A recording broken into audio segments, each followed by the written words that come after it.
It was a morning heavy with the weight of judgment when Lady Victoria Gotti stepped through the courthouse doors and the world turned its gaze upon her.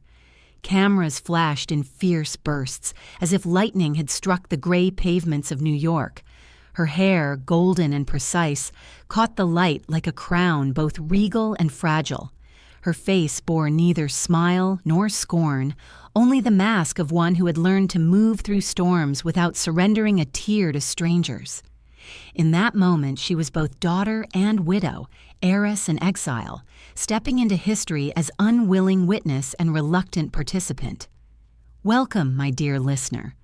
Wherever you are, whether in the hush of night or in the first light of dawn, I invite you to pause for a moment. Share with me, in the quiet of the comments, the place and the hour where my voice reaches you, so that together we weave a tapestry of memory across time and distance. And before we begin, I ask you gently to touch the sign of support upon this channel, so that these stories, gathered like ancient scrolls, may continue to be unrolled before the world. Now let us walk into the shadowed halls of Lady Gotti's life. In the year 1962, when the summer still lingered in the narrow streets of Brooklyn, a child named Victoria Gotti drew her first breath. She entered a world already etched with lines of destiny, not of her choosing. Her cradle was not only a place of warmth, but also a throne balanced upon silence and whispered oaths. The air of Howard Beach carried both the scent of fresh bread from the Italian bakeries and the faint tremor of fear that settled whenever the name of her father was spoken. For her father was John Gotti, a man whose footsteps would soon echo through the underworld, and though she was still but a babe, her life was already fastened to his legend. Imagine the narrow houses pressed close together, each window guarded by curtains that rarely opened fully. Children played stickball on the streets, their laughter sharp as sparrows. Yet even in play, there was an unspoken boundary. To belong to the Gotti household was to dwell inside a fortress of loyalty, where every gesture of friendliness might conceal suspicion. For the little girl in her mother's arms, this world was both cradle and cage. Her mother, Victoria DiGiorgio, carried a quiet strength. She tended her daughter with gentleness, wrapping her against the draft that crept beneath the doors. But even her tender presence could not soften the truth that the family's fate was bound to the shadowy empire her husband was weaving. John Gotti, at that time a rising soldier within the Gambino family, moved through the streets with confidence, his sharp suits already setting him apart from the men who lingered at corners with cigarettes in their mouths and eyes on the ground. For a child, memory often begins not with facts, but with sensations. Perhaps she first remembered the sound of a car engine stopping suddenly outside the door at night, and the pause that followed when her mother's hand grew still and her own small body stiffened in response to fear she could not yet name. Or perhaps it was the light reflected from polished shoes, lined neatly in the hallway, shoes that spoke of power, of presence, of someone always coming and going, leaving the family in a state of waiting. The neighborhood knew. They always knew. The name Gotti stirred both respect and unease, like a flame that could warm or scorch depending on how close one dared to approach. Some neighbors extended kindness, bringing food or gestures of warmth, but their eyes never lingered too long, as though they feared that recognition alone could summon judgment. Others whispered behind closed doors, muttering of crime and syndicates, of a man climbing toward the throne of the Gambino dynasty.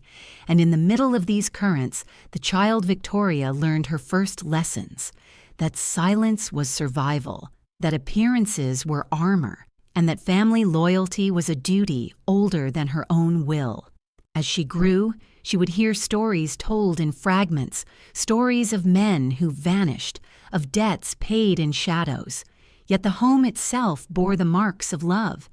There were meals shared around the table, laughter of siblings, the warm embrace of her mother's arms. These moments made her childhood like a woven fabric, with bright strands of affection tangled with darker threads of dread.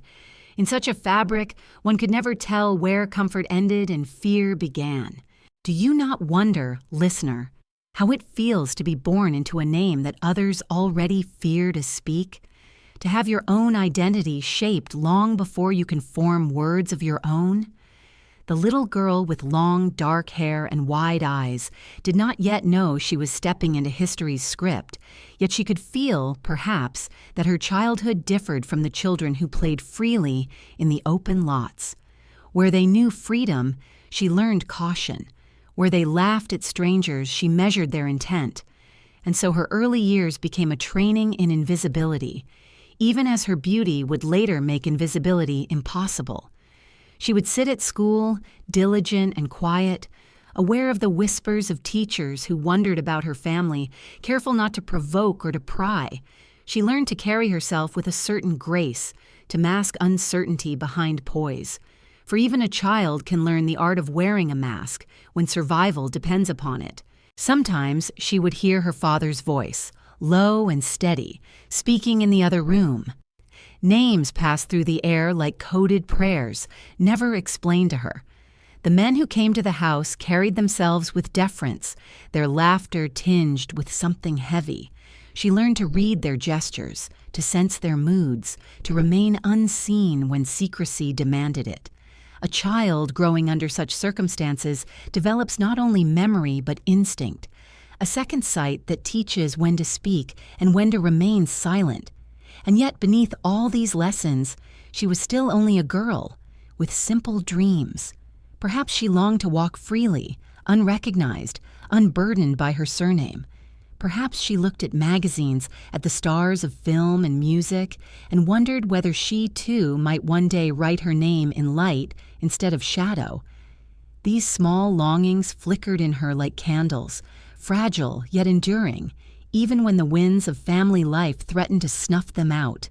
Her father's world would not wait for her to grow slowly.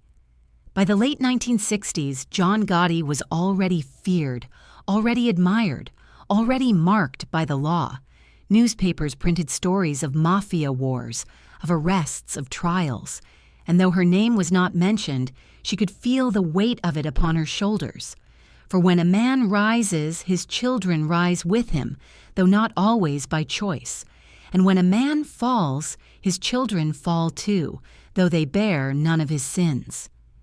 In those early years, the first part of her life, Victoria lived at the crossroads of innocence and destiny. She was still a child playing with dolls, still a girl learning letters and sums, yet already the world had written her as daughter of the Dapper Don. She had not yet heard that title, not yet seen the headlines, but the air around her whispered of power and peril. The image of her childhood remains half hidden, like a photograph faded at the edges. We see the smiles of siblings, the modest home, the hum of family life, and we sense too the shadow lingering at the edge of the frame, a shadow that would grow longer with each passing year. She was born not merely into a family, but into a dynasty, and dynasties do not grant freedom easily. And so we close the first chapter with the image of a young girl in Brooklyn, hair tied with ribbons, sitting on the stoop of her home. The summer air carries both laughter and tension. A car slows at the corner, and her eyes, innocent yet wary, follow it until it disappears.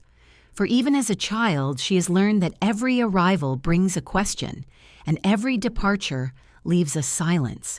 The car that rolled slowly past the corner in her childhood memory left behind a hush that clung to the evening air, as if the whole street leaned in to listen to its echo. For little Victoria, such silences were familiar companions. She grew up measuring the weight of pauses, sensing the unseen. Childhood for her was never the simple meadow it can be for some, but rather a narrow path bordered on one side by warmth and on the other by shadow. Each day in Brooklyn was lived between the laughter of siblings and the murmurs that rose in the wake of her father's name. Within the walls of her home, there was a mother whose love sought to soften the edges of this world. Victoria DiGiorgio bore her children with a strength that was steady, not loud. She was of Italian and Russian descent, and though she had chosen to bind her life to John Gotti, she often seemed to carry the weight of two worlds at once, the gentleness of ordinary family hopes and the hardness demanded by her husband's chosen life. For the young daughter, this mother was the safe harbor. When noise in the street rattled the windows, or when arguments flared between men in the house, she learned to cling to her mother's quiet presence as one clings to a flame in the dark. Her father, though, was another figure entirely. He was often gone, sometimes for days, sometimes longer. When he did appear, the house changed its rhythm. Children straightened their backs, voices softened, as though even in play they dared not disturb his composure. He was not cruel in the way that legends of gangsters sometimes suggest, for he could be affectionate, even indulgent toward his children. Yet he carried with him an aura that was both protective and formidable. It is a strange thing, listener, to love a father deeply and yet feel one's heart tighten when his key turns in the door. It is the paradox that would follow Victoria throughout her life. Devotion bound to unease, admiration laced with fear. At school, she was bright, though not without struggles. She would later speak of the difficulties she faced with her health and her studies, but in those early years, she was simply a girl trying to balance two realities. In the classroom, she was Victoria, a child with notebooks and pencils, perhaps shy but eager to be accepted. Outside, she was Gotti, a name that made teachers cautious and made other parents whisper.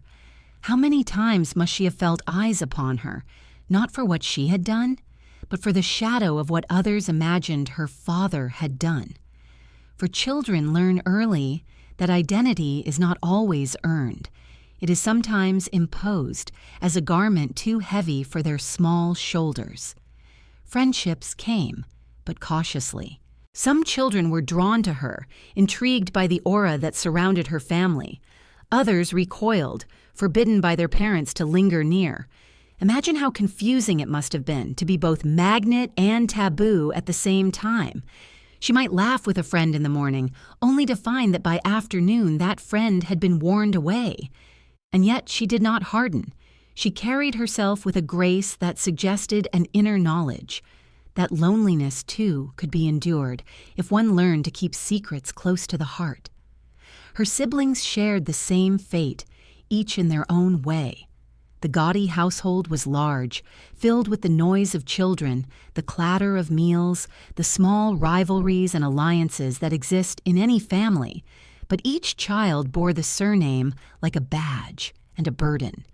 The younger ones looked to the older, and the older ones often learned lessons not from books, but from observing how their father's world brushed against their own. They grew up fast in the way children do when innocence is trimmed short. There were moments of ordinary joy, birthdays with cakes and candles, summer days at play, the embrace of cousins and relatives in gatherings that spilled warmth into the house.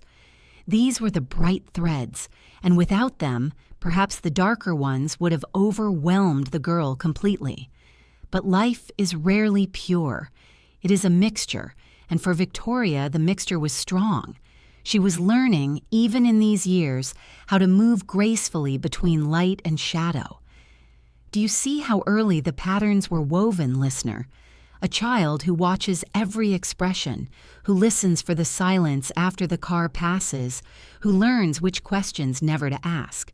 Such a child grows into a woman who can read the unspoken, who can sense danger before it arrives. Yet such training, given too young, also leaves its scars. One wonders, did she long for a world where her laughter did not have to be measured, where she could speak her name without tasting both pride and dread? Her father's absences were balanced by sudden bursts of presence. He might arrive bearing gifts, a smile, a joke for his children. In those moments, the stern figure melted into the role of father, and she adored him as daughters often do. But even as she adored, she understood that her father belonged not entirely to her, not entirely to their family. He belonged also to the streets, to the men who gathered around him, to the invisible empire that called him at all hours. His was a divided existence, and by extension, so was hers. By the time she reached her early adolescence, the world outside had begun to whisper louder. The name Gotti was circulating more frequently in the newspapers, not yet as the kingpin he would one day be, but as a man on the rise. Police raids, arrests, and trials were spoken of in the neighborhood. Each headline was like a ripple that reached their doorstep. And though she might try to ignore it, the whispers found her even in places meant for safety, even in the schoolyard. Children can be cruel, as you well know. A whispered insult, a careless remark about her father's world could cut deeply. She endured these with a mixture of silence and pride. But such experiences shape a spirit. They teach resilience, they teach control, they teach the art of hiding pain. For every child of a powerful man, whether noble or notorious, must learn to stand tall even when the ground beneath them quivers. As she grew, her appearance began to change. She was striking, with dark features softened by her mother's gentleness. Already she carried herself with a presence that made others pause. It was a blessing and a burden, for beauty draws eyes, and in her case those eyes were already sharpened by curiosity about her family. She learned that attention was not always kindness. Sometimes it was fascination, sometimes envy, sometimes suspicion. To walk through the world as a Gotti daughter was to be observed constantly, even before fame formally crowned her. And yet within the quiet of her own mind, she dreamed. She read, she wrote, she imagined worlds where she might create something of her own. Perhaps even then, the seeds of her future writing life were planted. For children who cannot speak freely in the outer world often turn inward, writing their truths in secret pages. Words become companions when conversations are too dangerous. Thus passed the years of her early childhood, years of half-light, of whispered boundaries, of love mingled with unease. She was not yet aware of the full scope of her father's power, nor the storm that would one day break over their family. But she already knew the rules of silence, already sensed that she was different, already carried the invisible weight of a dynasty upon her small shoulders. And so we leave her at this point still a girl, standing by the window of her home as evening falls. Outside, children's voices fade as they are called in for supper. Inside, the table is being set. She presses her hand lightly against the glass, looking out at the street. A car turns the corner again, its headlights sweeping briefly across her face. She does not flinch. She watches until it disappears, and then she turns, walking back into the warmth of her mother's kitchen. Yet even as she sits at the table, the image of those headlights lingers in her mind, like a question left unanswered. The glow of those headlights that once swept across the glass did not vanish so easily. They seemed to leave behind a pale afterimage, as though the night itself had marked the child's memory. For in her world, every car that slowed, every door that opened, every unfamiliar face on the sidewalk might carry meaning or danger or both. Such small details etched themselves into her growing mind, teaching her that safety was never to be taken for granted. And yet, within that unease, the Gotti household began to change in ways that were visible to even the youngest eyes. As the years passed, the modest house of her early childhood seemed to swell with the signs of her father's ascent. The cars parked in front grew larger, shinier, symbols of wealth not easily explained by ordinary labor. Inside, furnishings shifted from the simple to the elaborate. There were rugs that softened the cold floors, gilded frames that enclosed family portraits, and ornaments that glittered faintly beneath the lamplight. For a girl accustomed to measuring absence and silence, these new luxuries offered both comfort and unease. They promised security, yet whispered of the costs that came with them. The neighborhood, too, bore witness. Neighbors who once regarded the family with tentative distance now watched more closely, some with envy, others with caution. The Gotti name was no longer only whispered in corners, it was spoken with a mixture of admiration and fear. The bread shop owner nodded more eagerly. The butcher offered generous cuts. And yet behind these gestures of courtesy lay unspoken acknowledgement that this was no ordinary household, but one shielded by power and shadow. Victoria, still in her youth, began to notice the difference. She saw how doors opened more quickly, how voices softened when her family entered a room, how deference seemed to follow them like a scent. But deference, though it appears as respect, can be a form of distance. A child senses when friendships are genuine and when they are born of fear. As the home grew more lavish, it also grew more isolated. Walls, though painted and decorated, became taller in the mind. The street outside was filled with life, but the Gotti home became a fortress of sorts, a place where loyalty was tested and where betrayal lurked always as a possibility. Even within the comforts of new carpets and polished wood, Victoria must have wondered, are these gifts a blessing or a subtle reminder of the chains that bound her?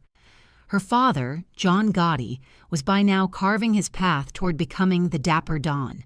He dressed in sharp suits, his hair carefully combed, his presence unmistakable. He walked with the confidence of a man who knew the streets bent to his will, who understood the code of silence and loyalty that governed the underworld. And while his rise brought wealth into the household, it also deepened the separation between the family and the ordinary rhythms of life. For every shining surface in the house, there was also a shadow of risk. Every piece of jewelry, every expensive garment carried the silent weight of questions unasked. Victoria, sensitive and observant, could not help but feel this tension. She was old enough to notice how her father's late-night returns carried an air of finality, how his presence filled the room with both comfort and command. When he laughed, the room seemed lighter. When he grew silent, unease spread quickly among all present. For a daughter, such a figure was both source of pride and of uncertainty. To be the child of a man who inspired awe was to walk in a world where others bowed their heads, but it was also to know that each bow carried a story unspoken. It was in these years that she learned the paradox of walls. A wall protects. It keeps out intruders. It guards what is precious. But it also encloses, turning the inside into a place of confinement.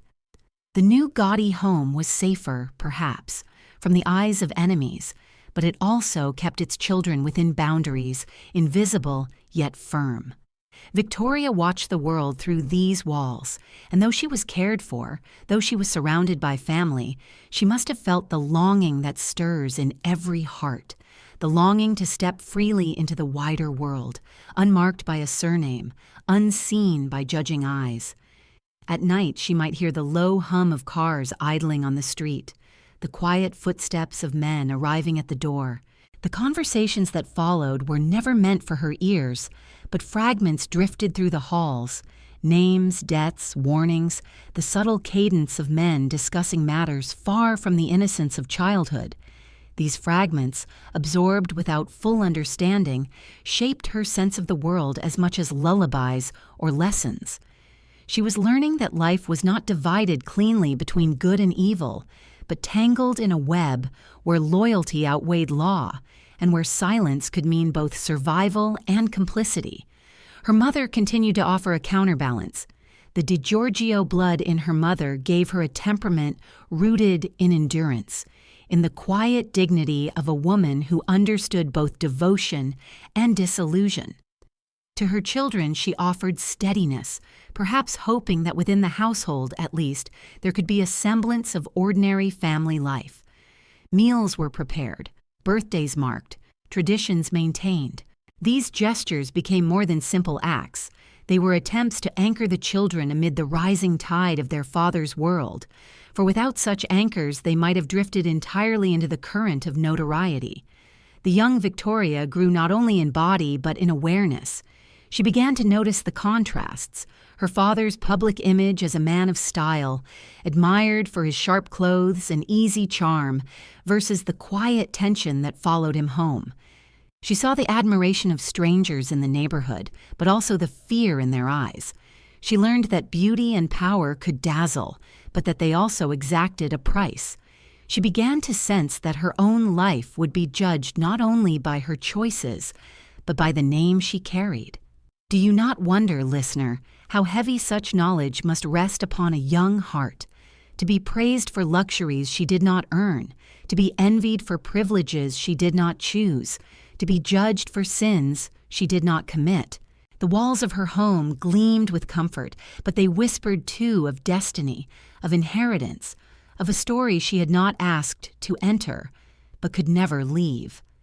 And so her childhood shifted into adolescence, not with the carefree bloom of other girls her age, but with a cautious grace. She began to cultivate a composure beyond her years, to walk with a poise that concealed uncertainty, to hold her head high even when the whispers grew louder. For within the Gotti home, appearances were not only habit, they were survival. To falter, even in gesture, was to invite scrutiny. And so the girl learned early the art of performance, of wearing her identity like a garment carefully tailored to fit the gaze of others. As we close this part of her journey, we find her standing in the hallway of the transformed home, her hand brushing against the polished wood of the banister. From below comes the murmur of men's voices, steady and low. The chandelier above glows faintly, casting long shadows on the walls. She listens, not daring to step closer, yet unable to ignore the weight of words drifting upward. In that moment, she is no longer only a child of Brooklyn. She is the daughter of a man ascending toward power, standing in a house that is both palace and prison. And the silence she carries within her heart is louder than any noise outside. She lingered there upon the stairwell, the banister cool beneath her palm, as the voices from below softened into murmurs, and then into silence. Shadows stretched long across the walls, bending and shifting with the glow of the chandelier, and she remained very still, as though caught between two worlds, the world of men who carried secrets in their tones, and the world of children who were expected not to hear. When at last she returned to her room, her steps light against the floor, she carried with her not only the hush of that evening, but also the beginning of a new awareness. That she was seen, always seen, whether by neighbors or strangers, or the unseen eyes of history itself. In the mornings when she walked to school, she could feel that gaze upon her. She was no longer the small child playing quietly upon stoops, but a schoolgirl, her features already striking, her dark hair catching the sun. Teachers looked at her with a mixture of caution and curiosity, while classmates shifted between fascination and suspicion. Some whispered about her father, others stayed silent but cast glances that revealed more than words. To be a Gotti was to carry a mirror that reflected others' fears and fantasies, even in the tender years when one wished only to be ordinary. She tried to be diligent, tried to blend into the rhythm of lessons and recitations, but rumors, like seeds carried by wind, settled everywhere.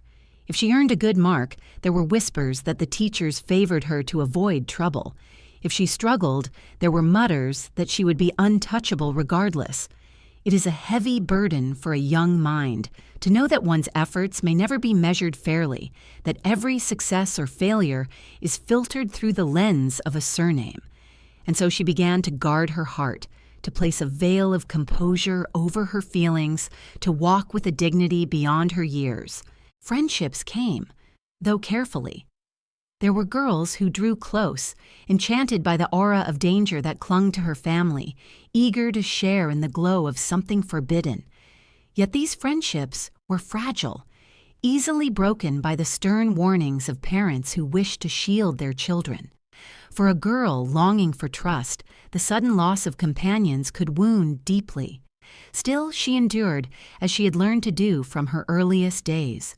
Perhaps she began even then to cherish solitude, to find refuge in her own thoughts, where no whisper could intrude. In those same years, she began to notice how her father's fame grew. Newspapers bore his name more frequently, and even if she was too young to understand all that was written, she knew that it mattered. Men nodded at him in the street, not casually, but with a deference that set him apart. Strangers lingered near the house, pretending to pass by, their eyes too curious to be innocent. The world was watching, and she could feel its gaze pressing closer. How strange, to be both child and symbol, to be oneself, and yet an extension of another's story. Yet within her home, life was not without tenderness. Her mother's hands smoothed her hair, her siblings filled the rooms with noise and mischief, and there were moments of laughter that dissolved, for a time, the weight of shadows. Birthdays were marked, candles lit, songs sung. These memories stood like bright lanterns amid the darker corridors of her youth. Perhaps it was these moments that allowed her to remain whole, that gave her the strength to face the world beyond the door. For every scar formed in silence, there was also a thread of resilience woven in love. As she entered her adolescence, the awareness of her own appearance sharpened. She was no longer the unnoticed child. She was becoming a young woman whose beauty drew attention wherever she went. Boys at school glanced at her with awe, though often with hesitation. For what boy could easily court the daughter of John Gotti? Desire tangled with fear, fascination with caution. To her, these attentions were both flattering and isolating. She could not know whether admiration was for herself or for the dangerous glitter of her family name. Love, even in its earliest forms, was shadowed by suspicion. This was the paradox of her youth, to be both visible and untouchable. She was watched by all, yet known by few. She carried herself with grace, aware that every gesture might be scrutinized, every word repeated. In such a world, one learns quickly to master expression, to hold secrets tightly, to move as though one's life were already a stage. Yet within her, there remained the yearning of any young soul, to be seen for herself, to be cherished not as a symbol, but as a person. Do you not wonder, listener, how such contradictions shape a heart? To grow in beauty but doubt every compliment, to long for closeness yet mistrust, affection, to be admired and yet remain alone. It is a delicate balance, one that requires strength even before strength is fully formed. And it is perhaps in these years that the seeds of her later resilience were sown. For resilience is not born in moments of triumph, but in the quiet endurance of isolation, in the ability to walk forward even when uncertain of the ground. Her father's presence during these years was both gift and burden.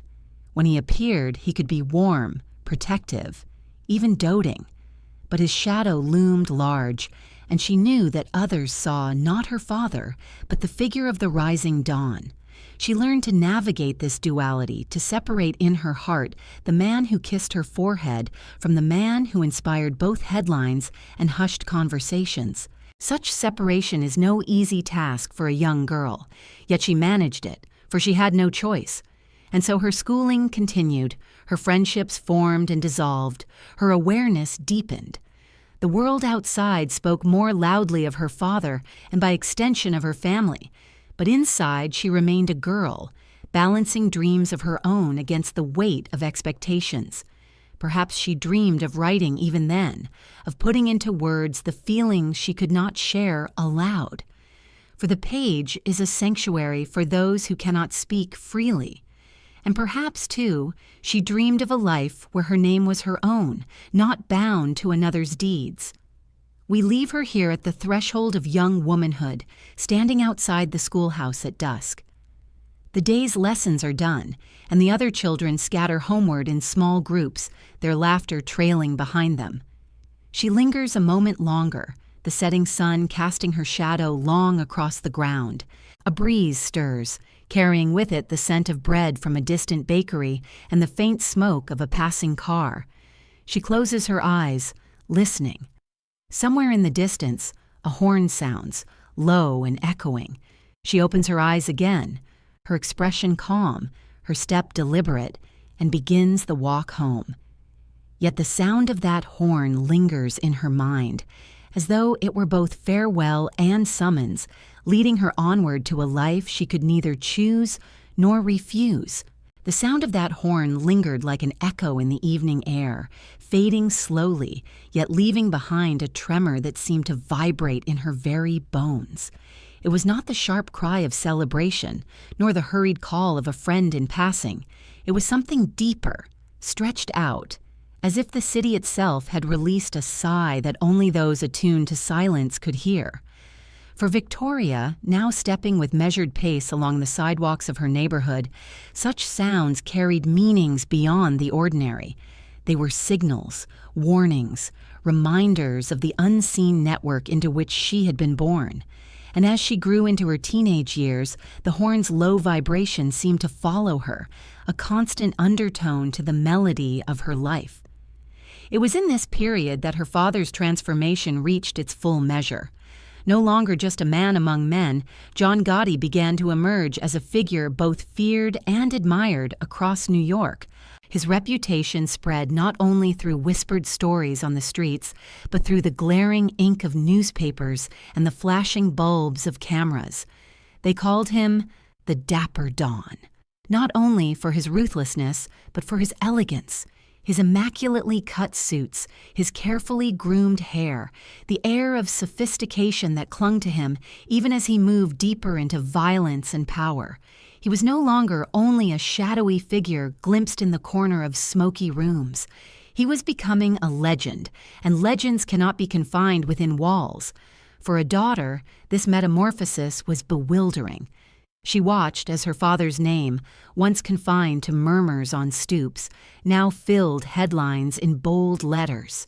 She saw his image, once familiar only in the privacy of their home, splashed across covers and broadcast into homes across the city. And she felt, perhaps more keenly than anyone, the dissonance between the man she knew and the figure the world consumed. For in the quiet of their home he could laugh, could soften, could be the father who kissed her cheek. But in the public gaze, he was something else entirely. Untouchable, admired, feared. How does a daughter reconcile these two truths? How does one love both the man and the myth, when the myth threatens always to eclipse the man? Her adolescence was therefore marked by a peculiar kind of doubleness. At school, she carried herself with poise, aware of the whispers but refusing to bow beneath them. On the streets, she walked with the assurance of someone who knew her family's presence alone commanded respect. Yet she longed for anonymity, for the freedom to pass unseen. The duality extended even into her heart. Pride warred with weariness, love warred with unease. And always the question hovered, was she herself or merely a reflection of her father's power? The glamour surrounding her father's public persona cast its glow upon her as well. Strangers admired her beauty not as her own, but as a continuation of the Gotti legend. To many, she was the daughter of the Dapper Don, a symbol of elegance born of shadow. Invitations came, attention swirled, yet she could never be sure what part of her was truly desired.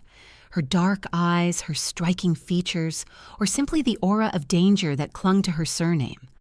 Love, which for most young women is a tender exploration, for her became tangled with suspicion. Could anyone see her beyond the glare of her father's fame? And yet, within the tumult, there was also a kind of fascination. She could not help but notice how the world adored her father's style, how the very qualities that brought dread also inspired admiration. The suits, the manner, the charm, all became part of a myth that seduced even those who knew the violence beneath.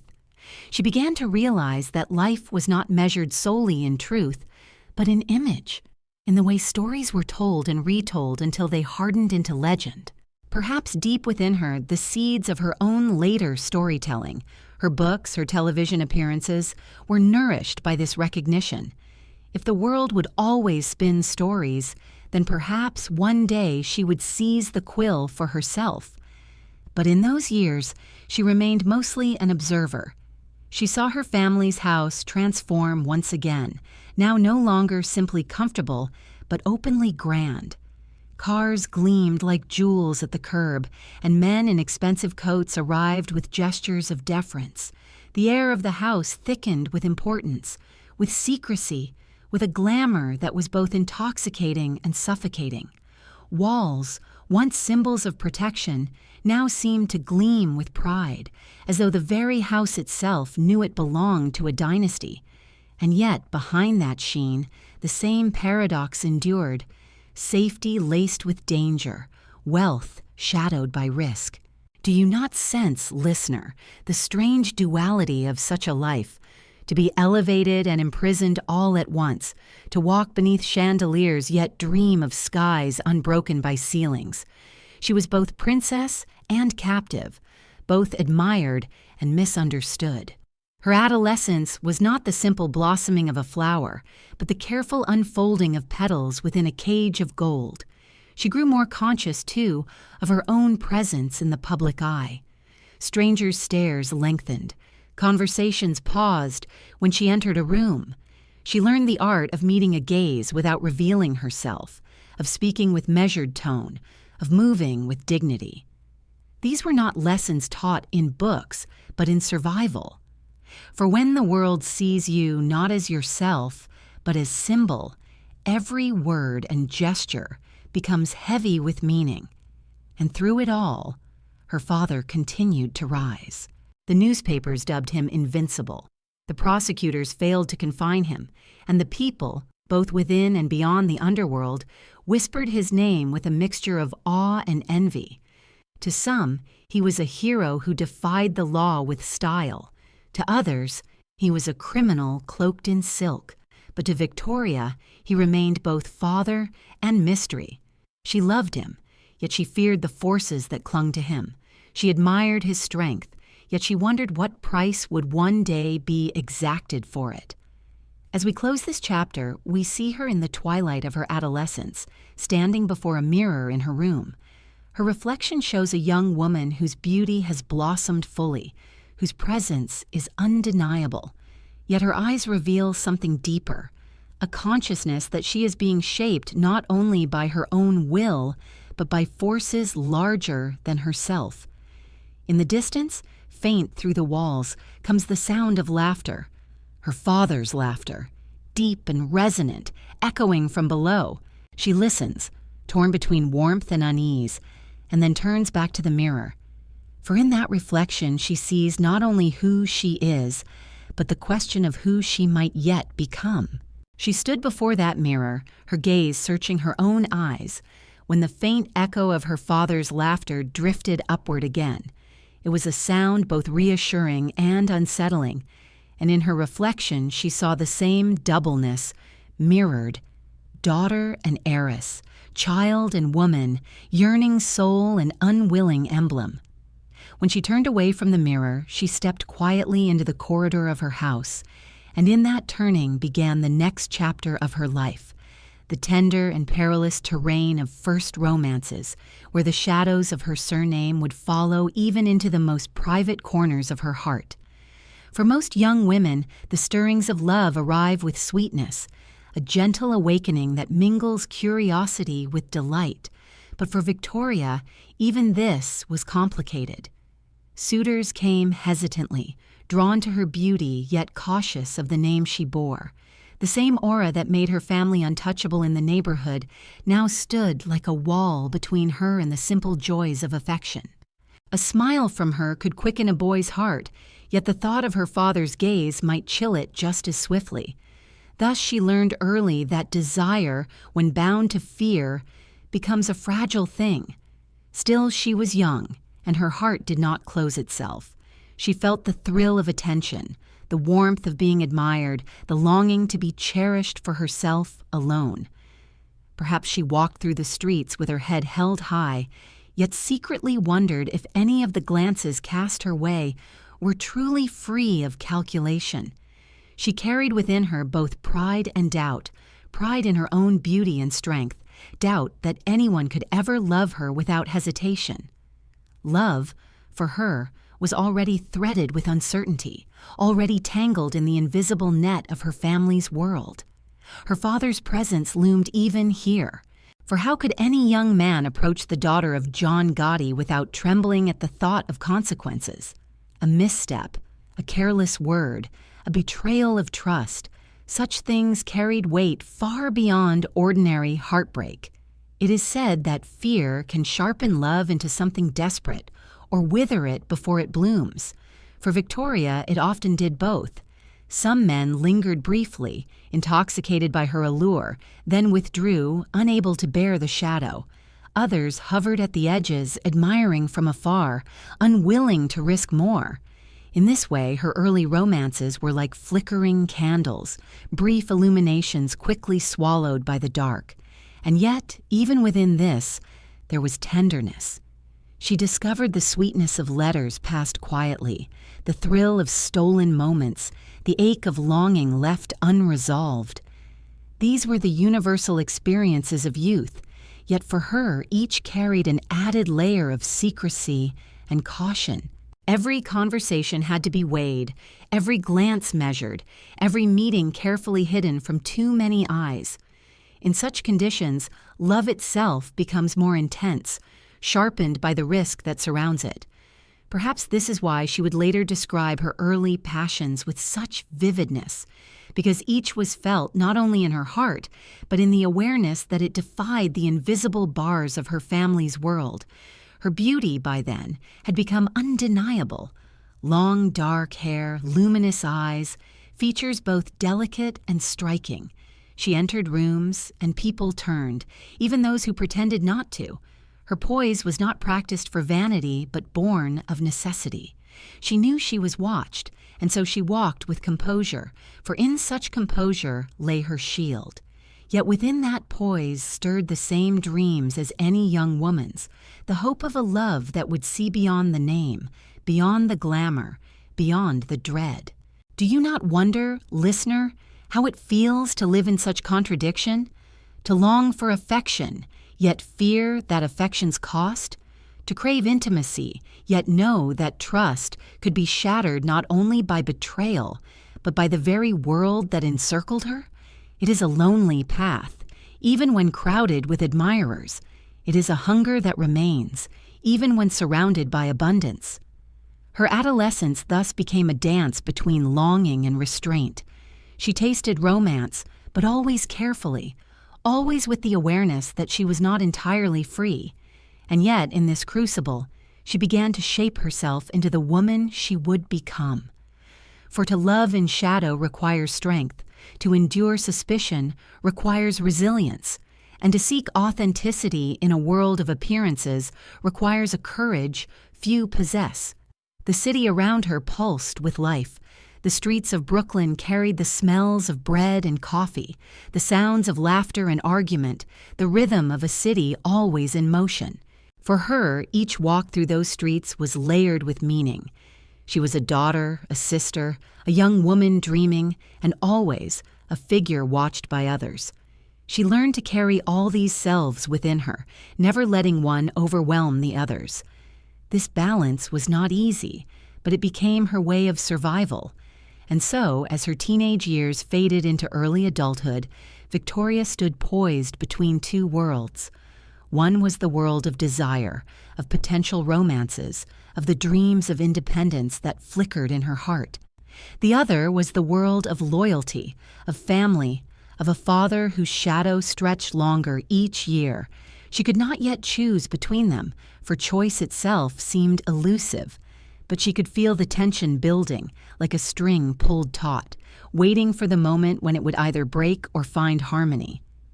As we close this chapter, let us picture her one evening, walking slowly beneath the dim street lamps of her neighborhood. The air carries the faint scent of rain, though the sky is clear. She hears footsteps behind her, perhaps a friend, perhaps a watcher, perhaps nothing at all. She does not quicken her pace. Instead, she straightens her shoulders, allowing the rhythm of her steps to remain steady. The footsteps fade, and she turns the corner, her face calm, but her heart quietly restless. For even in love, even in longing, She knows she will always walk with shadows. The fading of those footsteps in the damp evening air left her alone beneath the lamps, her calm face turned forward, her heart still carrying the weight of its quiet restlessness. Such moments, when the night pressed close and the city hummed around her, were constant reminders that solitude and watchfulness walked hand in hand. Yet time, as it always does, pressed her forward, and the young woman who had once stood uncertain before her mirror now stepped into the binding covenant of marriage, a union that would shape the next long chapter of her life. In 1984, when the air of New York seemed heavy with both glamour and unease, Victoria Gotti wed Carmine Agnello. He was no stranger to the world her father inhabited, no innocent swept in by love alone, but a man already entwined in the intricate web of family and loyalty. Their wedding was both celebration and declaration, a gathering that shimmered with music and laughter, with relatives and friends dressed in their finest. Yet beneath the smiles lay the awareness that this union was not merely personal, it was also political. Another thread woven into the tapestry of the Mafia's great and dangerous family ties.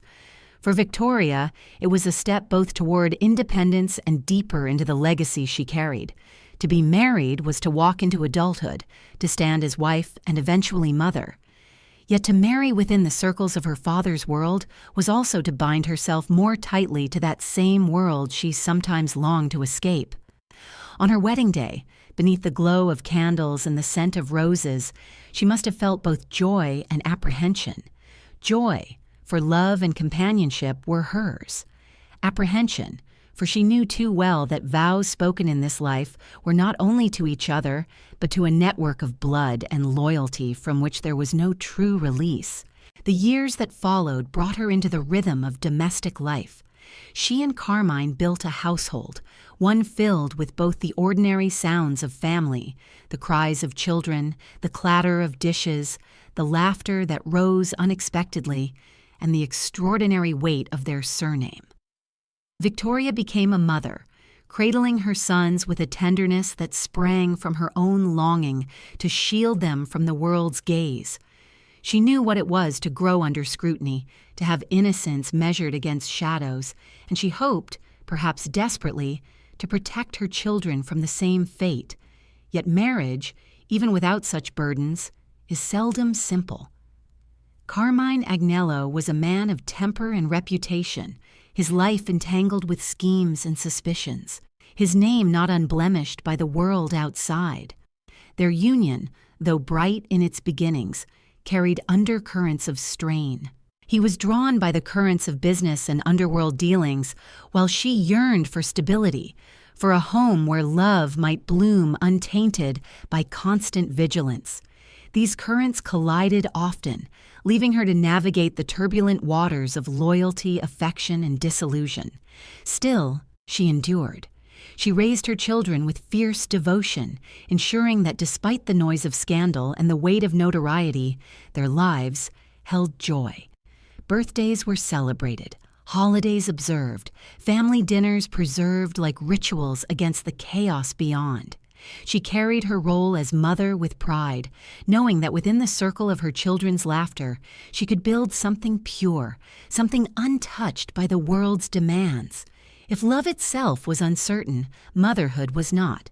It was a certainty, a fire that burned steadily even when storms raged. Do you not see, listener, how such resilience grows? To endure a husband's temper, to withstand the intrusion of the public eye, to face the constant hum of whispers, yet still to rise each morning and tend to the needs of her sons. That is strength not born of steel, but of quiet devotion. Her life may have been painted in newspapers as scandal, as drama, as spectacle, but within the walls of her home, it was also painted in lullabies, in meals shared, in the soft brush of a mother's hand against her child's brow.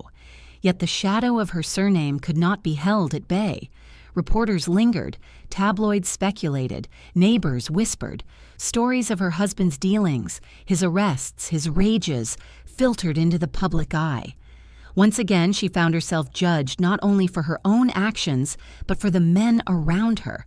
The father who loomed large, the husband whose flaws became headlines. It was a burden she carried with composure, but the weight of it left its mark.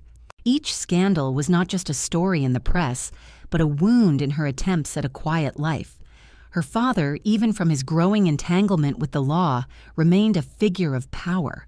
To him, loyalty was paramount, and to be married into his family was to be bound by that loyalty. Perhaps Victoria hoped at times that her marriage would offer her freedom from his shadow, that in her own household she might carve a life apart. But in truth, marriage only drew her deeper. For Carmine's ties were not looser than her father's. They were simply another chain, gilded differently, but binding nonetheless. Still, she persevered. Her life in these years was not without beauty. She decorated her home, filled it with warmth, cultivated an air of elegance that reflected her own presence. Guests would remark upon her poise, her striking figure, the aura she carried. She became, in many ways, the embodiment of the glamour that clung to her family name. Yet behind the glamour was always the woman who rose each morning to tend her children, who bore the trials of marriage with dignity, who dreamed of a voice of her own. And so the years of her marriage unfolded, a tapestry woven of devotion and disillusion, of tenderness and tension. Victoria, once the girl who walked beneath street lamps, listening for footsteps, was now a wife and mother, standing firmly within the house she had built, even as cracks appeared in its foundation. She was no longer only the daughter of John Gotti, she was Lady Gotti herself, her identity merging with her husband's, even as her spirit sought to remain distinct. We leave her here at the close of this part, seated at a table within her Long Island home. The dishes are cleared, her children's voices echo faintly from another room, and the evening has settled into stillness. She rests her hand upon the tablecloth, her eyes distant. In the silence, the faint sound of a car passing outside reaches her ears. She does not rise, does not look. She has grown used to such sounds, as one grows used to the ticking of a clock. Yet still, a part of her listens, wondering always if this is merely another passing car, or the herald of another story waiting to unfold. The sound of the car passing faded into the quiet evening, leaving her seated at that table with her hand still resting on the cloth, the faint echo of her children's voices drifting through the hallways. Such was the rhythm of her life in those years, a rhythm marked by domestic rituals, yet always underscored by the hum of unease. For Victoria had now entered the full measure of her role as wife and mother, and the house she tended was alive with both warmth and shadows. She bore 3 sons, and in each of them she poured her devotion.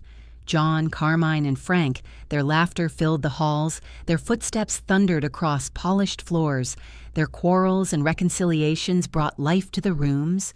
To be a mother was, for Victoria, not a role assumed lightly, but an identity embraced fiercely. She rose early to prepare for their needs. She stayed late to soothe their restlessness. In their eyes, she sought the promise of a future less burdened than her own childhood had been.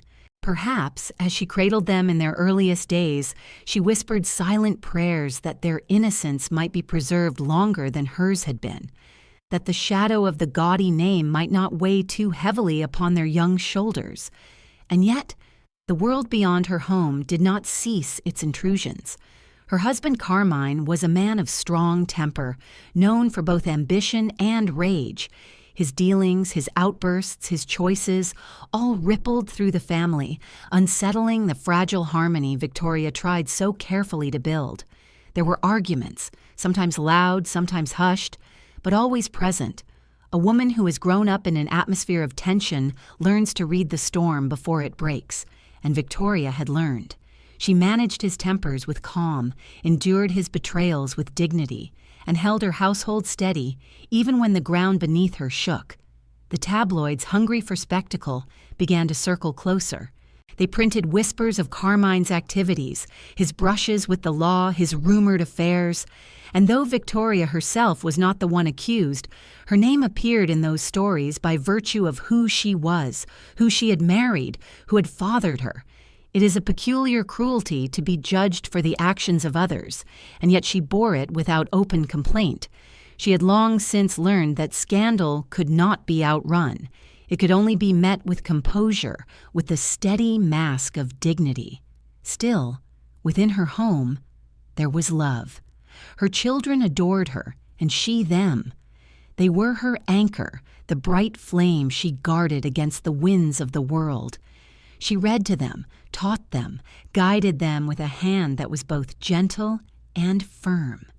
In their presence, she softened, her eyes lighting with joy, her voice warmer than it ever appeared before cameras or strangers. For though the world might see her as glamorous, as scandalous, as the daughter of the Dapper Don, her children saw her simply as mother. And that was enough to give her strength. But strength, even when steady, is not untested.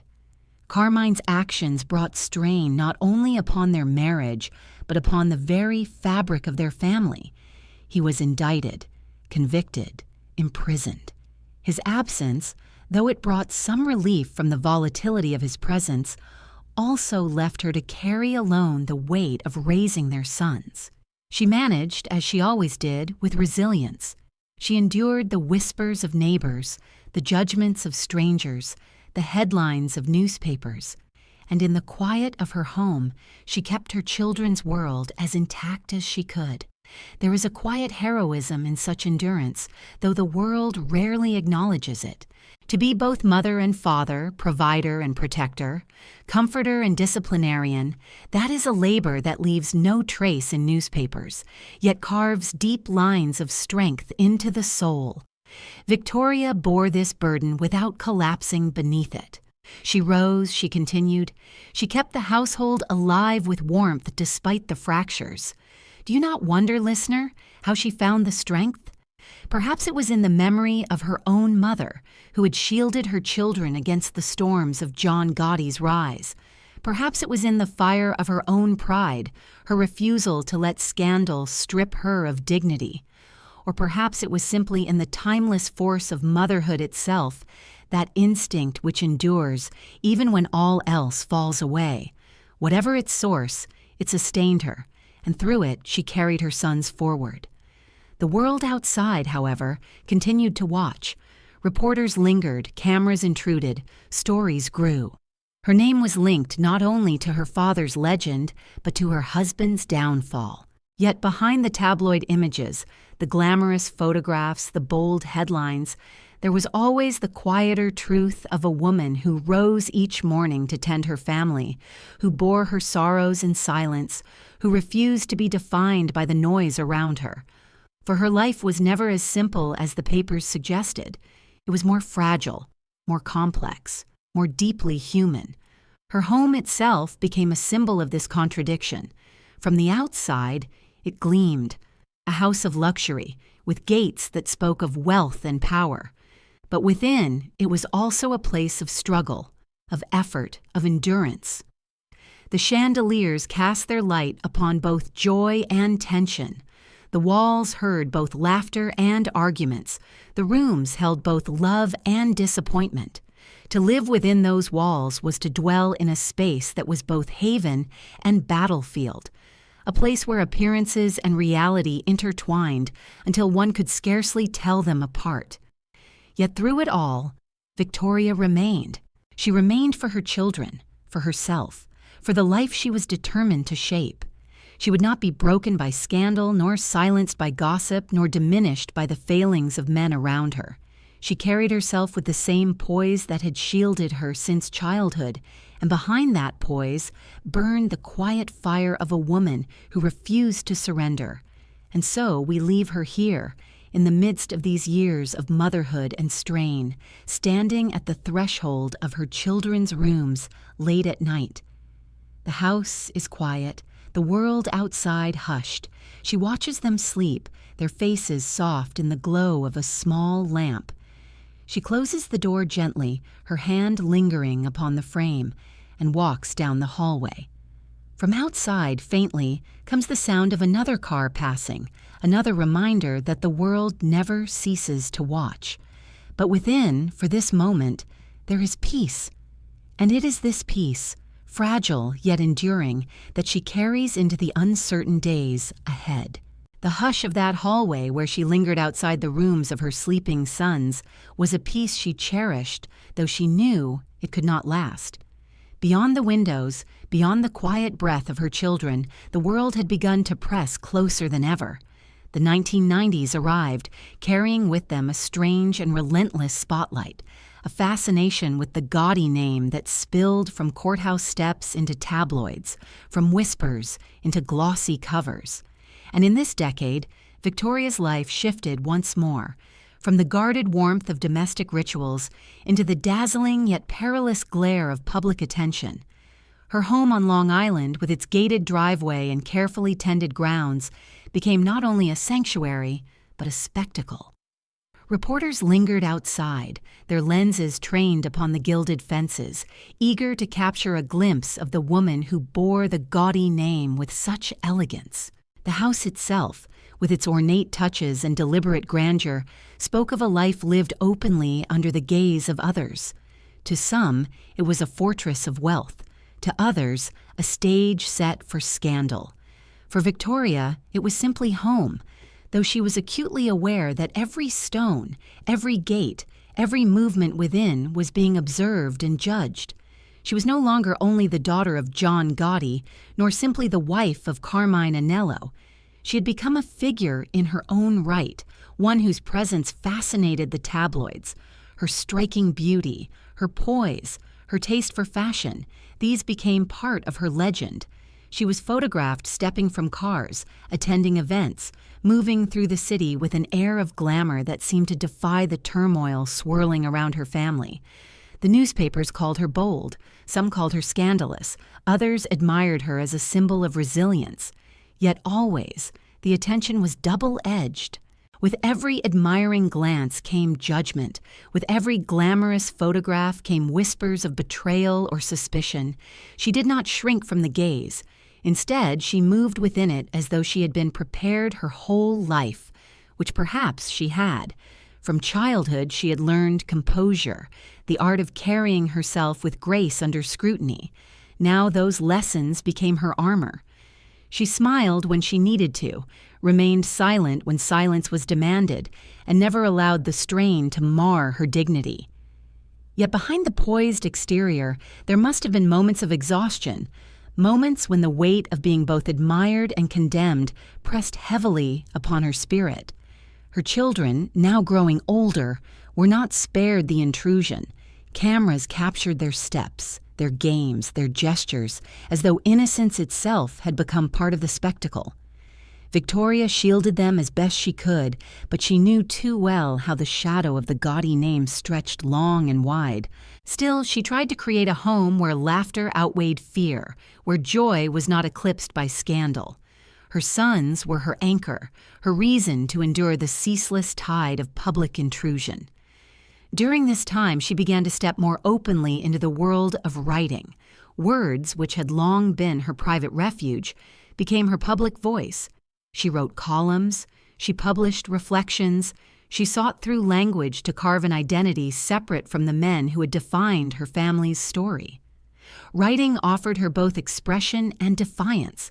It was a way to claim her own narrative, to tell her own truths, however entangled they remained with the legacy of her surname. The act of putting words to paper, of seeing them printed and read, was itself a kind of victory, a quiet rebellion against the notion that she was merely an extension of her father or her husband. And yet, even as she sought independence, the tabloids never ceased to tether her to scandal. They followed her movements, speculated on her relationships, exaggerated her every choice. She was painted alternately as glamorous socialite, as tragic figure, as scheming heiress. Rarely was she allowed to simply be a woman, raising her sons, navigating her own path, Fame, in this form, was not freedom but another cage, gilded differently yet enclosing still. Do you not wonder, listener, how it feels to live such a life? To see your image scattered across papers and screens, to hear your name repeated in tones of fascination and contempt, to know that strangers believe they know you when in truth they know only fragments and inventions. It is a peculiar form of loneliness, to be seen constantly yet rarely known. Still, Victoria endured. She dressed with elegance, spoke with care, and maintained the aura that the world demanded, all while nurturing her sons and carrying the burdens of her family's legacy. In her presence, people sensed both strength and fragility, both defiance and weariness. She had become, in the eyes of many, the embodiment of contradiction, a woman born to shadow, yet bathed in light, a figure of scandal, yet also of resilience, a daughter and wife tied to infamous men, yet determined to write her own story. The decade itself mirrored her contradictions. The 1990s were years of spectacle, of fascination with crime families portrayed in film and television, of tabloids hungry for stories that blurred the line between truth and fiction.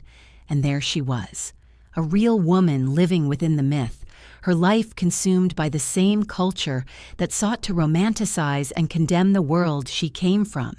She did not ask for the role, but she played it with a grace that made her unforgettable.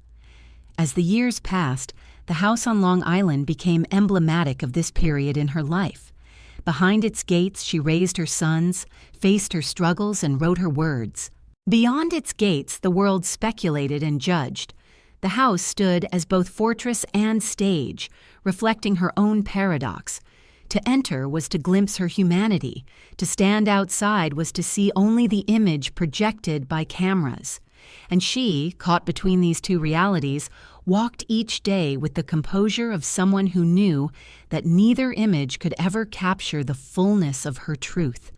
And so we leave her here in the golden light of a late afternoon, standing by the window of her Long Island home. The curtains are drawn just enough to let in the glow, and she gazes out upon the gates that guard her property. Beyond them, a photographer waits, his camera poised. She does not move, does not flinch.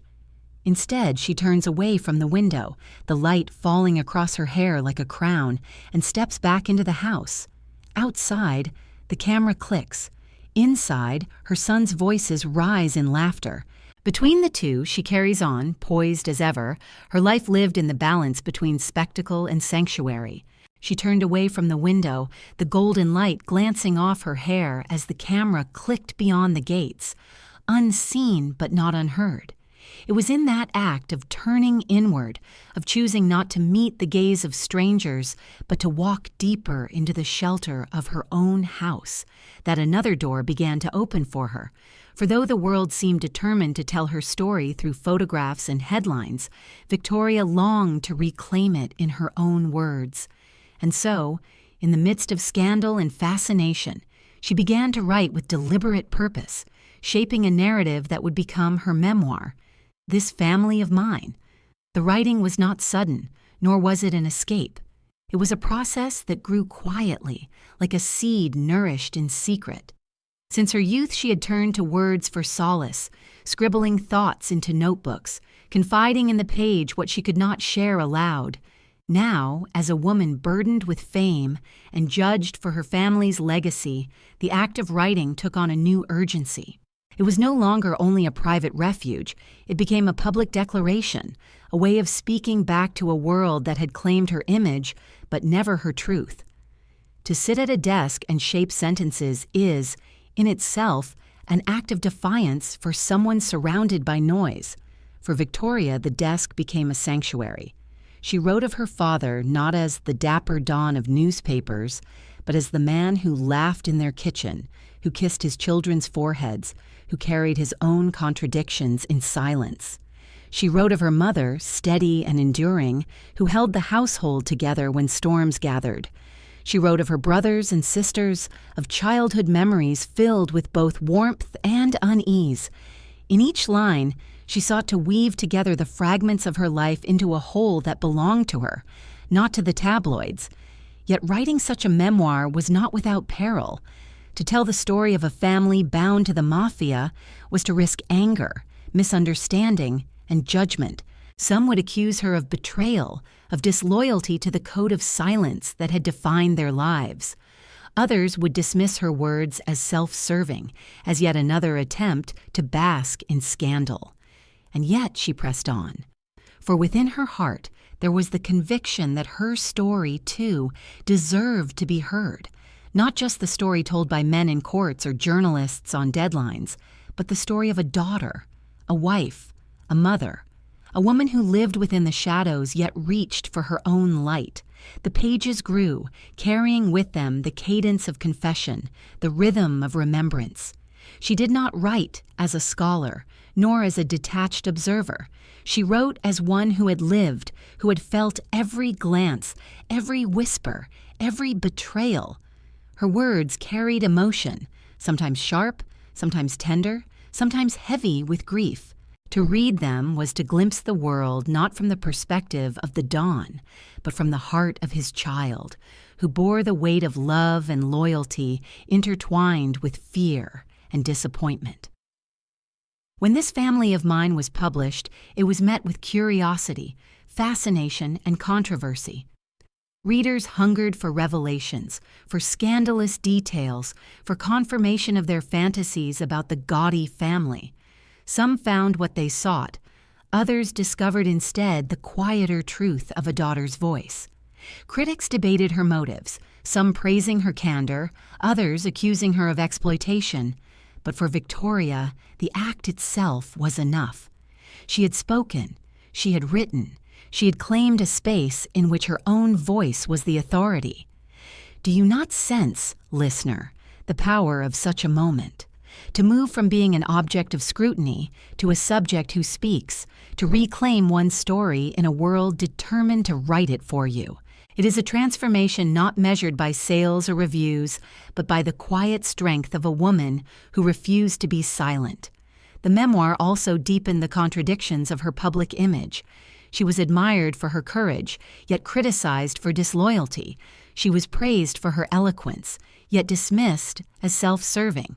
Every step forward seemed to provoke both acclaim and scorn. But perhaps she had long since accepted that this was her fate, to live not in the clear light of approval, but in the shifting twilight where admiration and condemnation intertwined. Her children in these years were growing older, stepping into the world with her guidance. She knew that their lives, too, would be judged by the legacy of their surname. In writing, perhaps she sought not only to tell her own story, but to shape the inheritance her sons would receive. For what greater gift can a mother give than a truth wrested from silence, a voice carved out of noise? And yet, writing did not shield her from sorrow. Even as she claimed her voice, her father's fate weighed heavily. John Gotti, once invincible in the eyes of many, had been sentenced to life imprisonment. For Victoria, this was not only a public event but a private wound. To visit him behind bars, to see the man once hailed as untouchable, confined in a cell, was to confront the stark reality of power's limits. Her memoir carried this tension, the love of a daughter for her father, the grief of seeing him fall, the resilience required to bear it without collapse. In these years, Victoria's life was lived in layers. There was the outer layer, the glamorous figure admired and judged in equal measure. There was the middle layer, the writer and mother, shaping words and guiding sons. And there was the innermost layer, the quiet woman who still listened to silences, who still measured the echoes of passing cars, who still wondered what life might have been had her name been different. These layers did not resolve. They coexisted, sometimes harmoniously, often in tension. But together they formed the whole of her, a woman both fragile and unyielding, scandalous and steadfast, shadowed and luminous. And so we leave her here, seated at her desk late at night, the lamp casting a circle of light upon her papers. Her pen moves steadily, her hand sure. Outside, the house is silent, her children asleep, the world beyond the gates hushed. She pauses, gazing at the words she has written, then sets the pen down and leans back. In the stillness, she hears the faint hum of the night, distant cars, a breeze stirring the trees, the quiet pulse of life continuing. She closes her eyes for a moment, breathing deeply, and then leans forward once more to write. For the story is not yet finished, and she knows that if she does not tell it, others surely will. The lamplight still glowed upon her desk, her pen resting across the unfinished page, when a different kind of silence began to press upon her life. For even as her words sought to capture the tenderness of memory and the complexity of loyalty, the reality of her father's fate weighed heavily upon her. John Gotti, once the untouchable figure who strode through the streets with immaculate suits and unshaken confidence, was no longer the Dapper Don of headlines. He was now an inmate serving a life sentence, his world reduced to walls of steel and the regimented routine of prison life. For Victoria, the transformation was not only a public humiliation for the family, but an intimate wound, cutting through the bond between father and daughter. She'd grown up seeing him as both presence and myth, the man whose laughter filled their kitchen and whose shadow fell across every street they walked. Now, to see him behind glass, to sit across from him in the cold sterility of a visiting room, was to confront the fragility of power and the inevitability of consequence. For the daughter, there was no comfort in the arguments of law or the debates of journalists. There was only the raw reality of a father no longer free, and the ache of knowing that the man who had once seemed larger than life was now diminished by bars and handcuffs. These visits became part of her rhythm, the journey to the prison, the waiting, the brief reunion across a table or through a barrier of glass. Each time she carried herself with composure, for to show despair was to betray the dignity her father had instilled in her. She smiled when he smiled, spoke steadily even when her voice trembled inside, and walked away with her head high though her heart carried a heavy stone. Such is the paradox of loyalty, to suffer quietly for the sake of another, to endure pain without relief, to love without condition even when the world condemns. Her children, too, were touched by this shadow. They knew their grandfather as both figure and absence, as a man they could not see freely, whose name drew both awe and judgment from strangers. Victoria shielded them as best she could, but she could not erase the legacy that flowed in their blood. To be a Gotti was to be marked, to carry both glamour and stigma, and in guiding her sons, she faced the same question that had haunted her since her own youth. How does one grow freely beneath a name that others both revere and fear? In her writing, she tried to answer this question, though no answer could be final. In her heart, she tried to reconcile the contradictions, though they could never be wholly resolved. Her father was both the man she loved and the figure condemned by law. He was both tender and ruthless, both myth and man. To carry such duality is to live in constant ambiguity, to accept that truth is not simple but layered, and that love does not vanish even when deeds bring downfall. The world outside, meanwhile, devoured the spectacle. The trial, the sentencing, the imprisonment, these were fodder for tabloids and television. John Gotti's name became a legend, his story told and retold in dramatizations, in articles, in endless speculation. Some painted him as villain, others as folk hero. But for Victoria, there was no legend, only the image of a father in prison garb, his once polished shoes replaced by government issue, his laughter echoing faintly across sterile walls. The myth was for others, the pain was hers. Do you not wonder, listener, how it feels to carry such grief in the open, where strangers consume it as entertainment? To weep silently for a father while the world debates his legacy, to hold love in one hand and shame in the other, to live always between memory and judgment. It is a grief unlike others, for it can never be wholly private, never untouched by spectacle. Still, she endured. She visited, she wrote, she mothered her children, she carried the household forward. She refused to collapse beneath the weight of sorrow, for collapse was not permitted in her world. To falter would be to give victory to those who circled, waiting for weakness. And so she held herself upright, as she had since childhood, her composure both shield and burden. Her father's imprisonment altered more than her heart. It altered the structure of her family.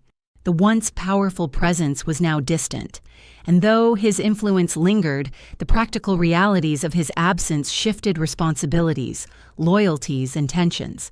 For Victoria, this meant greater strain, greater scrutiny, and greater determination.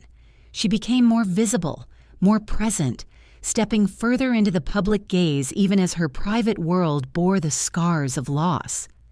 Yet amid this, there were still moments of tenderness, the memory of her father's smile, the sound of his voice during visits, the recollections of childhood evenings when he was simply a man at home. These became treasures she carried within her. For love does not dissolve with imprisonment. It clings stubbornly, defiantly, even when the world declares it misplaced. She held fast to that love, not blindly, but with the clarity of a daughter who knew her father's flaws, yet loved him still.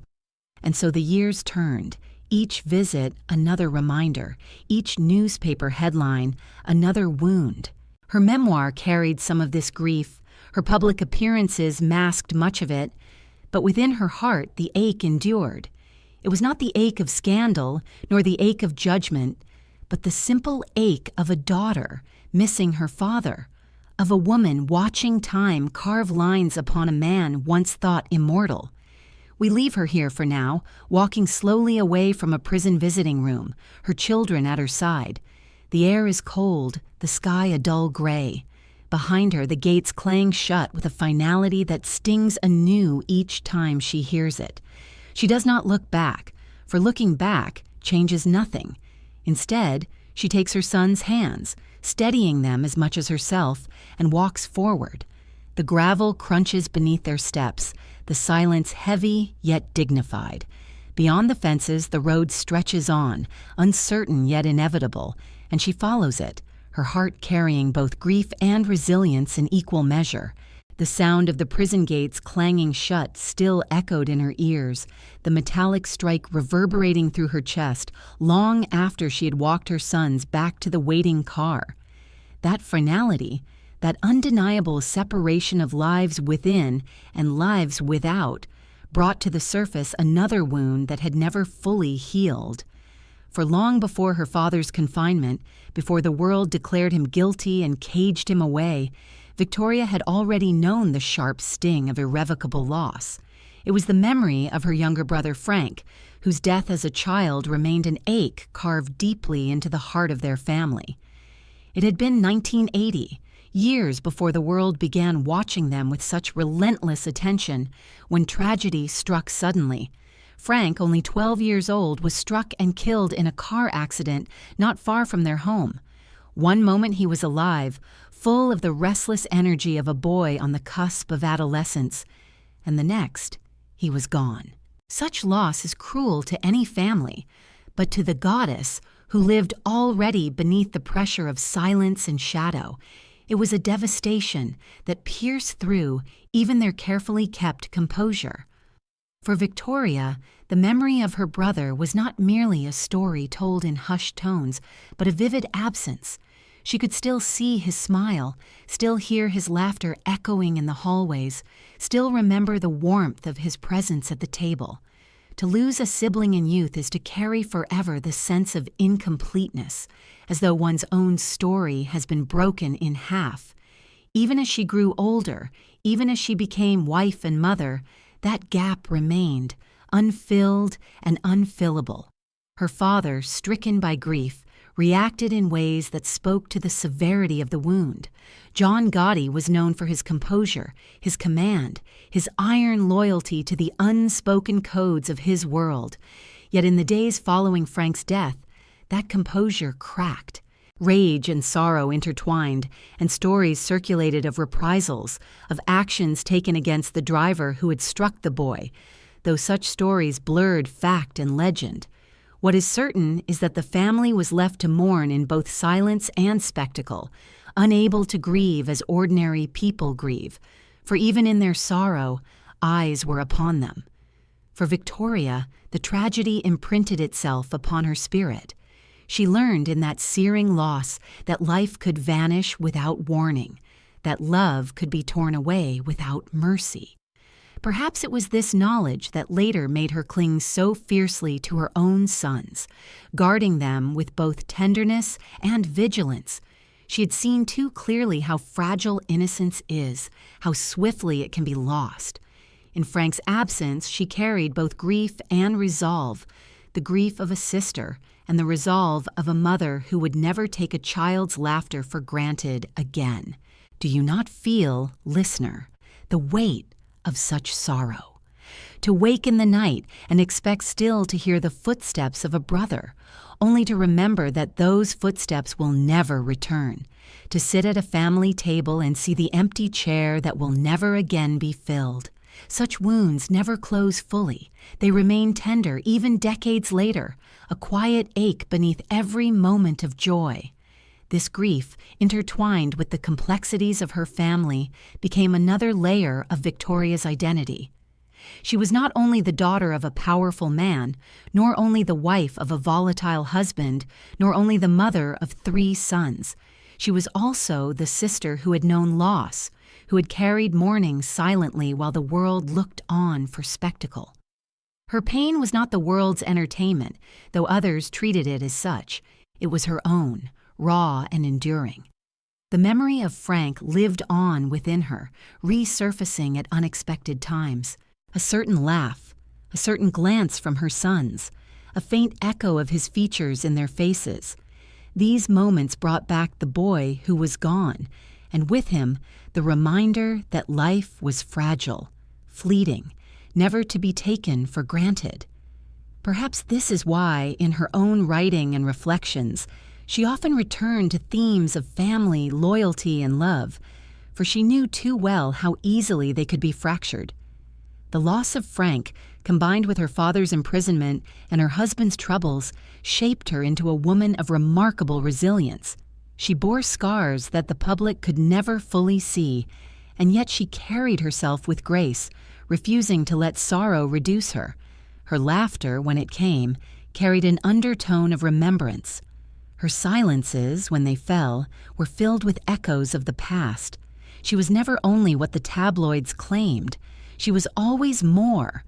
A woman marked by tragedy, strengthened by endurance, haunted by memory. As her own sons grew, she must have felt both joy and fear. Joy in seeing them thrive, fear in knowing how quickly life could turn.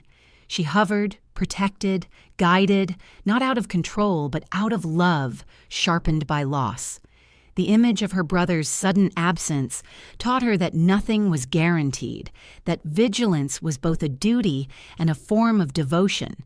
And so she mothered not lightly, but fiercely, ensuring that within her home, love was constant even when the world outside was tumultuous. And so we leave her at this point, the memory of Frank still alive in her heart as she tucks her children into bed one evening. The house is quiet, the lamps turned low. She leans over, smoothing the blankets, pressing her lips gently to each brow. As she moves to leave the room, she pauses, standing in the doorway, her gaze lingering as though to capture the image, to fix it permanently in her mind. Behind her, the hallway stretches into shadows, but within this room there is warmth. She whispers softly into the quiet, words no one else can hear, and closes the door. The latch clicks, gentle but final, and in that sound lives both the grief of a sister and the devotion of a mother. The soft click of the bedroom door lingered in the silence of the hallway, a sound at once tender and sorrowful, as if sealing not only the safety of her children's dreams, but also the memories she herself carried. Memories of a brother gone too soon, of laughter turned to absence. Yet as she walked away from that room and into the dim-lit corridors of her home, another kind of weight pressed upon her, one born not of past tragedy but of present turmoil. For her marriage to Carmine Agnello, once a union filled with promise, had begun to unravel beneath the combined strain of public scandal, private betrayal, and the unrelenting scrutiny of the world outside. Carmine was not a man unfamiliar with attention. From the beginning, his ties to the underworld had drawn him close to the Gotti dynasty, and his own ambitions, combined with a fiery temper, made him a figure as volatile as he was charismatic. In their early years together, Victoria had carried the burden of his moods with composure, enduring his storms while tending to her children and her home.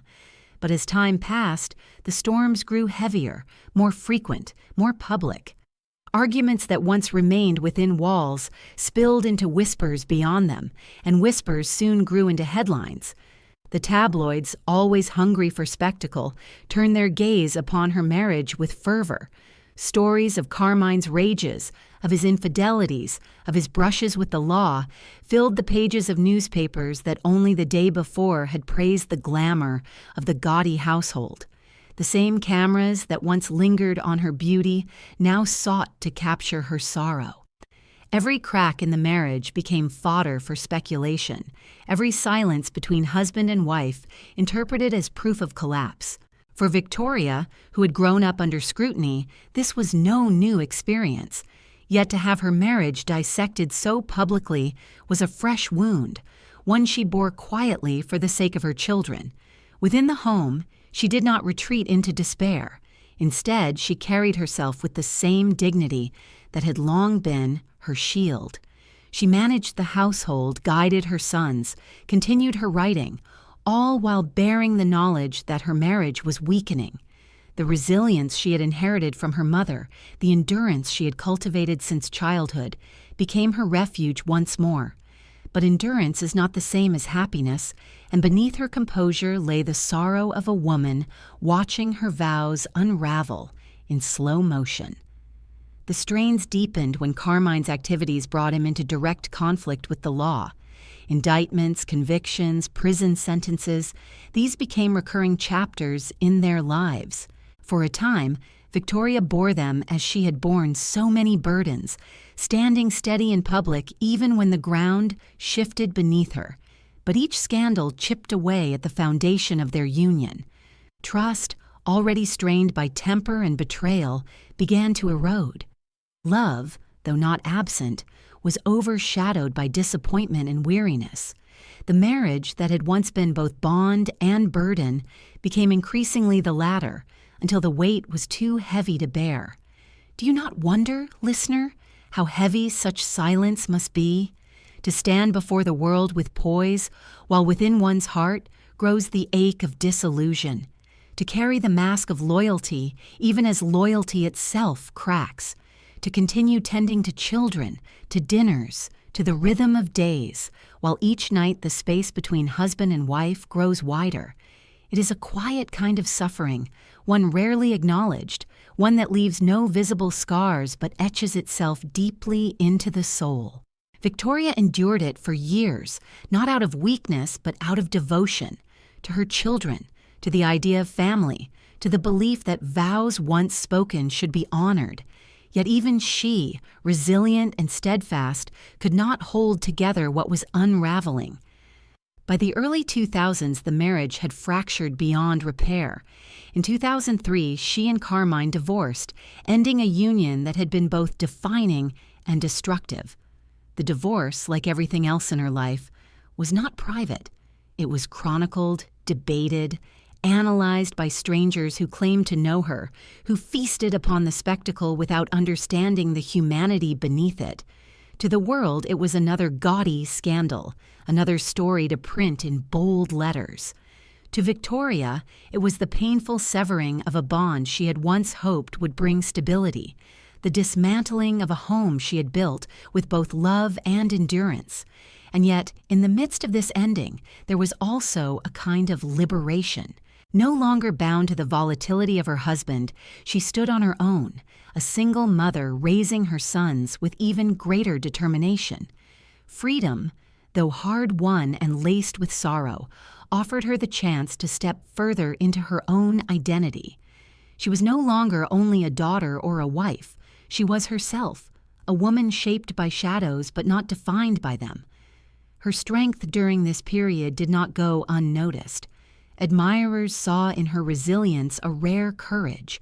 Critics found in her choices new fodder for judgment, but all agreed that she was no ordinary woman. To survive scandal after scandal, to endure the collapse of marriage, to raise children under the harsh gaze of the public, and still to walk with composure. This was no small feat. It was in many ways the triumph of a spirit that had been tempered by loss and tested by betrayal, yet refused to surrender. And so we leave her here, in the quiet aftermath of divorce, standing alone in her home late at night. The house is silent, her children asleep, the walls heavy with memory. She walks through the rooms slowly, her hand brushing against familiar surfaces, her gaze lingering on photographs that speak of both joy and sorrow. At last she pauses before a window, looking out into the dark. A car passes by, its headlights sweeping briefly across the glass. She does not flinch, does not turn away. She stands steady, watching until the light fades, and then, with a slow breath, she closes the curtain. Behind the curtain lies darkness, but also rest. Ahead lies uncertainty, but also freedom. And she, poised between both, carries herself forward into the unknown. The curtain fell into place with a soft sweep, shutting out the brief wash of headlights, and for a moment she stood in the dimness of her room, her hand still holding the edge of the fabric as though uncertain whether to release it. The darkness beyond felt both menacing and empty, a reminder that the world outside her home would never cease its watch, its judgment, its fascination with her name. Yet within those walls, within the silence that followed, her attention returned always to her sons. For as she stepped into life after divorce, no longer bound to the turbulence of Carmine, her role as mother deepened into something fierce, urgent, almost defiant. She would raise her boys into men, even if the world insisted on reading them as extensions of their grandfather's legend or their father's scandal. John, Carmine, and Frank, her 3 sons, bore the weight of names already inked in headlines.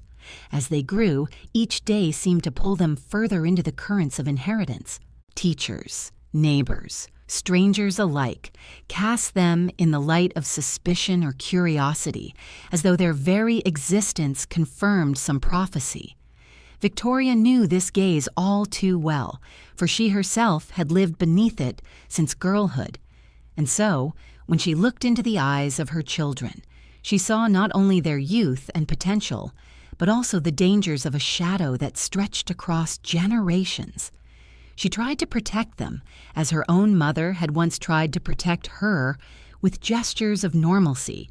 She prepared meals, oversaw their schooling, celebrated birthdays with as much warmth as she could summon against the cold breath of scrutiny. Yet boys grow restless, and the world outside beckons, and the surname Gotti was never neutral. Her sons found themselves pursued by accusations, by arrests, by whispers of criminal entanglement. And each time, Victoria stood at their side, her presence a shield, her composure an unspoken vow that she would not abandon them. But to shield is not always to succeed. The courts became familiar halls, the reporters familiar intruders. Just as she had once walked into prison visiting rooms to see her father, so too did she now find herself navigating hearings and trials tied to her children. The repetition was painful, as though fate insisted on circling back upon itself, binding one generation after another to the same narrative. And yet she never faltered in her loyalty. For her, motherhood was not conditional, not swayed by scandal or rumor. Her sons were her sons, no matter what the world declared. Do you not wonder, listener, how it feels to see the same shadow fall upon your children that once fell upon you, to hope that innocence might be preserved, only to watch it challenged by forces larger than choice, to stand in courtrooms and hear names spoken with accusation, names that are your blood, names you have whispered tenderly in the quiet of bedtime, now pronounced with suspicion by strangers? It is a grief sharpened by helplessness, yet also a test of endurance. Victoria endured. She raised her head high even when the world pressed her low. She walked into courts with elegance, refusing to let despair mar her bearing. She spoke publicly when necessary, silently when wiser. She became, in the eyes of many, the embodiment of maternal resilience, a woman who carried scandal with dignity, who bore shame without surrender. But the cost was great. Each new accusation against her sons tore open the old wounds of her family, each headline reminding her that the Gotti name was both crown and curse. Still, within the home, she cultivated love.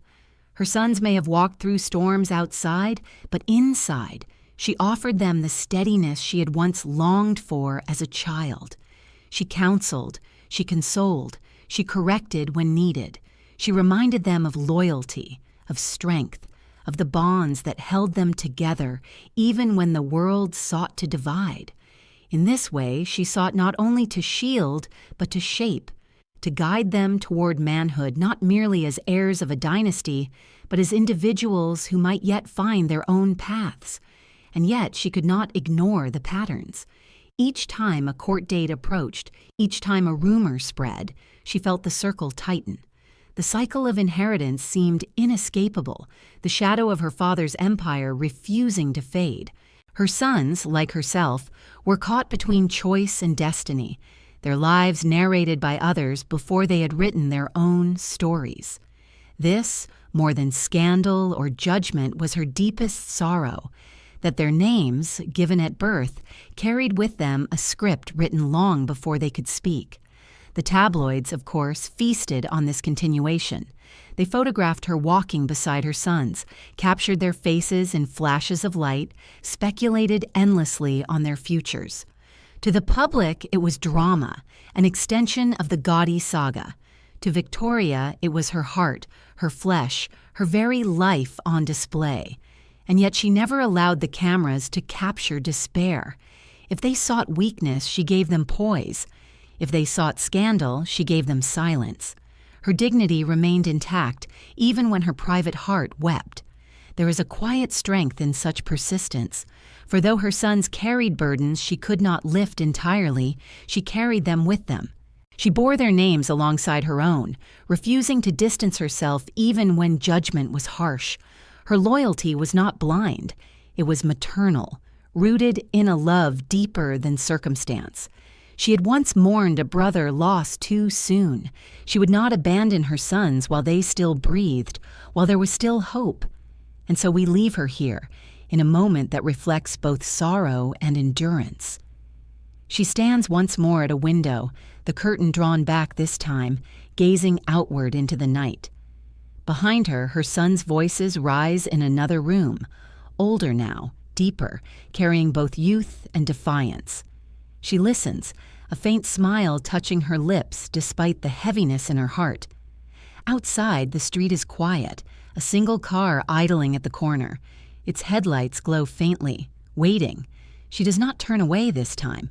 She watches, her figure poised in the soft light, her face calm, her eyes steady, for she knows that the world will always watch, and so she chooses to watch it back, silent, unyielding, a mother who refuses to be broken. She remained at the window, the glow of headlights painting her silhouette against the curtain, and in that poised stillness there was both defiance and surrender. For if the world would insist on watching, then she, too, would choose how she was seen.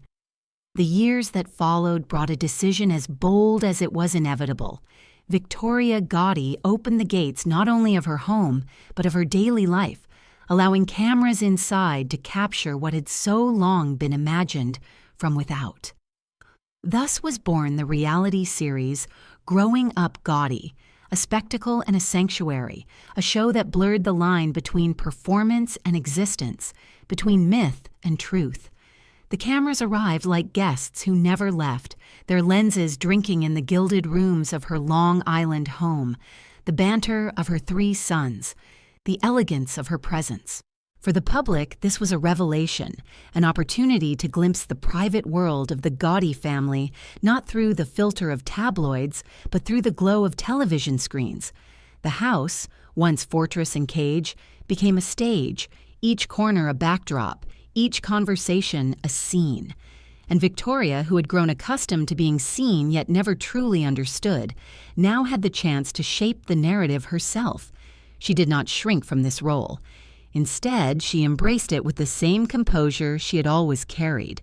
Dressed with her customary elegance, her hair and eyes luminous beneath studio lights, she moved through her home as both hostess and matriarch, guiding her sons while allowing the audience to witness their youthful bravado, their quarrels and reconciliations, their unpolished exuberance. The show was as much about them as it was about her. But it was her presence that anchored it, her voice that lent it dignity amid the laughter and chaos. Yet to open one's life to cameras is never a simple act. Every gesture became subject to interpretation, every silence a space for speculation. What was natural became performance, what was intimate became public. For Victoria, who had spent her life balancing poise against intrusion, the experience was both empowering and exhausting. She could control the stage, but not the audience. She could shape what was shown, but not how it was received. And so she walked once again the tightrope she had known since childhood, to reveal enough to satisfy, but never enough to be destroyed. The audience, predictably, was captivated. Some admired her resilience, her beauty, her skill at maintaining grace under pressure. Others criticized, accusing her of exploiting her family name, of glamorizing a legacy of crime. But whether praised or condemned, she was seen, and this visibility was itself a form of power. In a world that had long told her story without her consent, growing up Gotti was at least a space where she could be both subject and storyteller. Her sons, too, became figures of fascination. Their swagger, their arguments, their charm, all played out before millions. For them, the show was both opportunity and burden, a way to step into the spotlight, yet also a way of being further bound to the family name. Victoria, as mother, watched with both pride and worry, knowing that every word spoken, every action captured, would linger long after the cameras left. She wanted them to be seen, to be understood, but she also feared the permanence of the images, the way the world would fix them in place as caricatures rather than as men still forming themselves. Do you not wonder, listener, what it feels like to turn one's home into a stage, to live each day aware that unseen eyes will dissect every glance, every hesitation, to prepare dinner not only for children, but for an audience scattered across the world? It is a strange kind of intimacy, both liberating and confining, both affirming and eroding. And for Victoria, it was another chapter in her lifelong negotiation with visibility, another attempt to transform surveillance into authorship. The show itself shimmered with contradictions. It was lighthearted, filled with humor, with moments of family banter that revealed the ordinary humanity beneath the legend. Yet it also reinforced the myth, presenting the Gotti name not as a burden, but as a brand, a legacy that could be packaged and consumed. For some, this was liberation. For others, it was betrayal. For Victoria, it was survival, a way to turn the unrelenting gaze into sustenance, a way to control at least part of the story in a world that rarely allowed her control at all. When the show eventually ended, it left behind not only episodes and memories, but also a further entrenchment of her paradoxical image. She was both admired and mocked, celebrated and condemned. She had shown herself, yet she remained unseen in her depths. The cameras had captured her gestures, her words, her presence, but not her silence, not her private thoughts whispered in the quiet after filming ended. Those remained hers alone, guarded as fiercely as ever. In the aftermath, she continued to live within the balance she had always known. Publicly, she remained poised, continuing her writing, her appearances, her role as mother and figure of fascination. Privately, she carried her burdens, her griefs, her resilience. Growing up, Gotti had been both unveiling and concealment, both revelation and mask. And perhaps that is the truth of all lives lived under the lens, that what is shown is always partial, and what remains unseen is often the truest part. And so we leave her here, the cameras gone, the house quiet once more. She walks through the same gilded rooms that had once been sets, her hand brushing along the furniture that had been both home and stage. The silence feels different now, deeper, heavier. She steps onto the balcony, the night air cool against her skin, and gazes out at the darkened street. There are no lights, no cameras, no audience, only the soft hum of crickets and the faint rustle of leaves. For a moment, she stands in this rare solitude, breathing it in. Then, from somewhere in the distance, the low murmur of a car drifts through the night, reminding her once more that even when the cameras leave, the world never truly stops watching. The murmur of that car faded into the distance, leaving her alone on the balcony where the night wrapped around her like a shawl, both comforting and cold. The air was clear, the stars faint above the haze of city light, and for a rare moment she felt what it was to be unseen. Yet solitude does not always bring peace. It often brings memory, reflection, the weight of what has been lost and what must yet be endured. And as she turned back into her house, the silence felt different than before, heavier, more final. For though the cameras of growing up Gotti had departed, and though her marriage had ended with the ink of divorce, another struggle was waiting. One not of spectacle, but of survival. Freedom had come, yes, but freedom was not without cost. For years she had lived in a house that symbolized wealth and power, surrounded by the trappings of a dynasty, bound by both glamour and shadow. Now, divorced and raising her sons alone, she faced a different reality, one where financial independence was no longer a luxury, but a necessity. The gates of her Long Island estate still stood, proud and polished, but beyond them the world pressed closer, reminding her that appearances did not pay debts, nor did poise alone secure stability. Carmine's downfall, his imprisonment, his absence from her life left not only emotional scars but practical consequences. Properties, finances, obligations, all of these fell heavily upon her shoulders. She, who had once been shielded by the abundance of family power, now felt the sting of responsibility more keenly. To raise 3 sons, to maintain a household, to preserve dignity while struggling against financial strain, these became her new battles. And unlike the public trials and scandals that had defined so much of her life, these battles were waged quietly, unseen by cameras, felt only in the private hours of worry that settled like a fog in her mind. Yet even here, she endured. She sought ways to provide, to reclaim a sense of agency.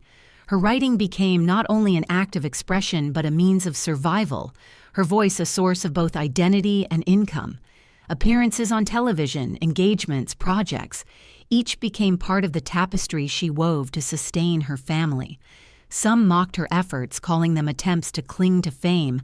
Others admired her resilience. But to Victoria, they were simply necessary steps, the only path forward for a woman determined not to falter. Her sons, growing into young men, saw this resilience firsthand. They witnessed her long hours, her composure even in difficulty, her refusal to collapse beneath the strain. For them, she remained not only mother but example, showing that dignity could be preserved even when fortunes shifted, that strength was not measured in wealth but in persistence. And perhaps, though they bore the burdens of their surname, they also carried with them the lesson that endurance is itself a form of triumph. But the world, as always, was watching. Reporters continued to follow her. fascinated not only by her glamour, but by the contrast between her public image and her private struggles. Headlines speculated on her finances, on the fate of her house, on her attempts to carve a path beyond her father's legend. Some found irony in the daughter of the Dapper Don facing hardship. Others found inspiration in her resilience. Yet to her, such commentary was irrelevant. The true measure of her life was not in articles, but in the steady rhythm of her son's footsteps, in the meals shared at the table, in the quiet moments when laughter still managed to pierce through uncertainty.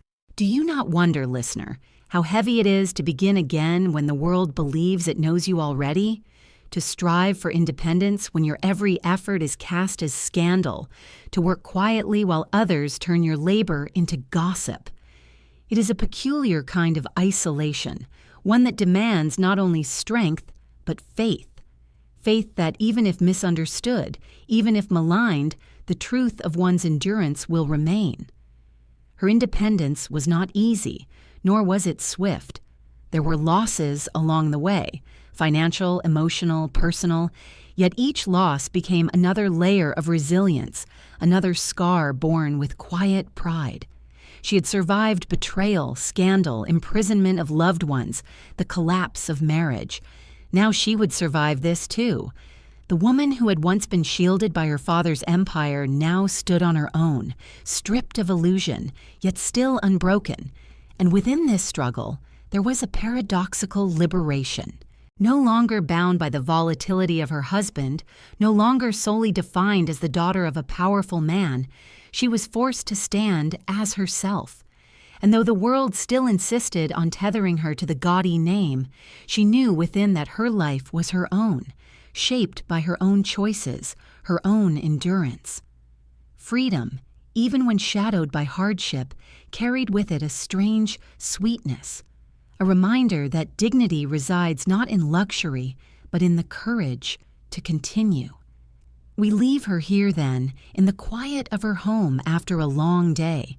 The house, though once filled with grandeur, feels pared down, simplified, yet still warm with the echoes of her children's voices.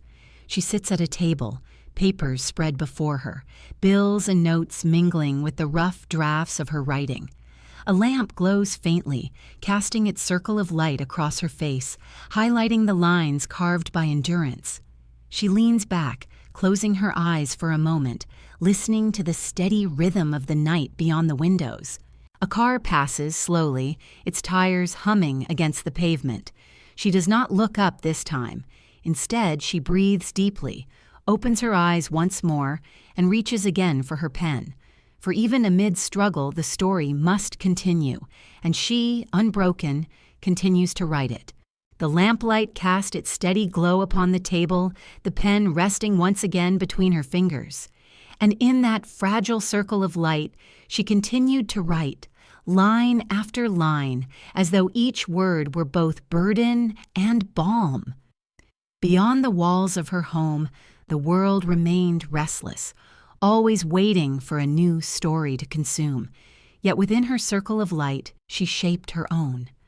From this persistence, from this refusal to be silenced, her later years began to unfold, not in quiet retreat, but in renewed presence, as though she had decided that if she could not escape the gaze of the world, she would meet it on her own terms.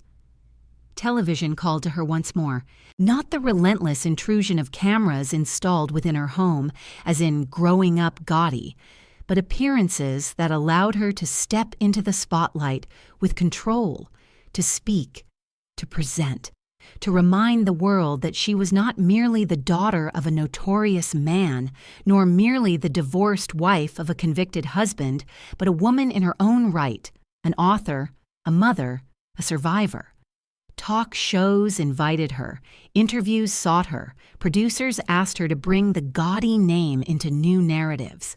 Each invitation was both temptation and trial, for with each she risked being consumed again by the myth, yet each also offered a chance to bend that myth toward her own truth. Her writing remained at the heart of this renewal. Columns, reflections, memoirs, she wrote with the authority of lived experience, with the candor of one who had nothing left to lose by honesty. Her words did not shy from contradiction, they embraced it. She spoke of loyalty, of pain, of betrayal, of resilience. She did not paint herself as saint nor martyr, but as human, complex, and flawed, yet unbroken. For her, writing was not only remembrance, but defiance. Each page was a refusal to let others define her story. The public responded in kind, some with admiration, others with disdain. Admirers saw in her a symbol of resilience, a woman who had survived storms that would have broken many, who had borne loss and scandal yet still stood tall. Critics accused her of seeking attention, of profiting from notoriety, of clinging to a legacy that should have been left behind. But perhaps both views missed the point. For Victoria, the act itself, writing, speaking, appearing, was not about acclaim or condemnation. It was about endurance, about survival, about refusing invisibility. Her sons, now older, stood with her in these years. Their lives had not been spared the weight of the Gotti name, yet they too found ways to move forward, to stand beside their mother as both shield and pride. For them, she remained not only figurehead but heart, the one who had carried them through storms, who had kept their home alive even in its most fragile hours. And as they stepped into adulthood, she continued to guide, to counsel, to protect, even as she allowed them their own space to grow. There is something deeply poignant in this stage of her life. No longer the young daughter navigating adolescence under her father's shadow. No longer the wife balancing love and betrayal. No longer the mother shielding small children. She was now a woman seasoned by loss and survival, carrying the lines of time upon her face, but also the strength of endurance in her bearing. She was not untouched by sorrow, but she was unbroken by it.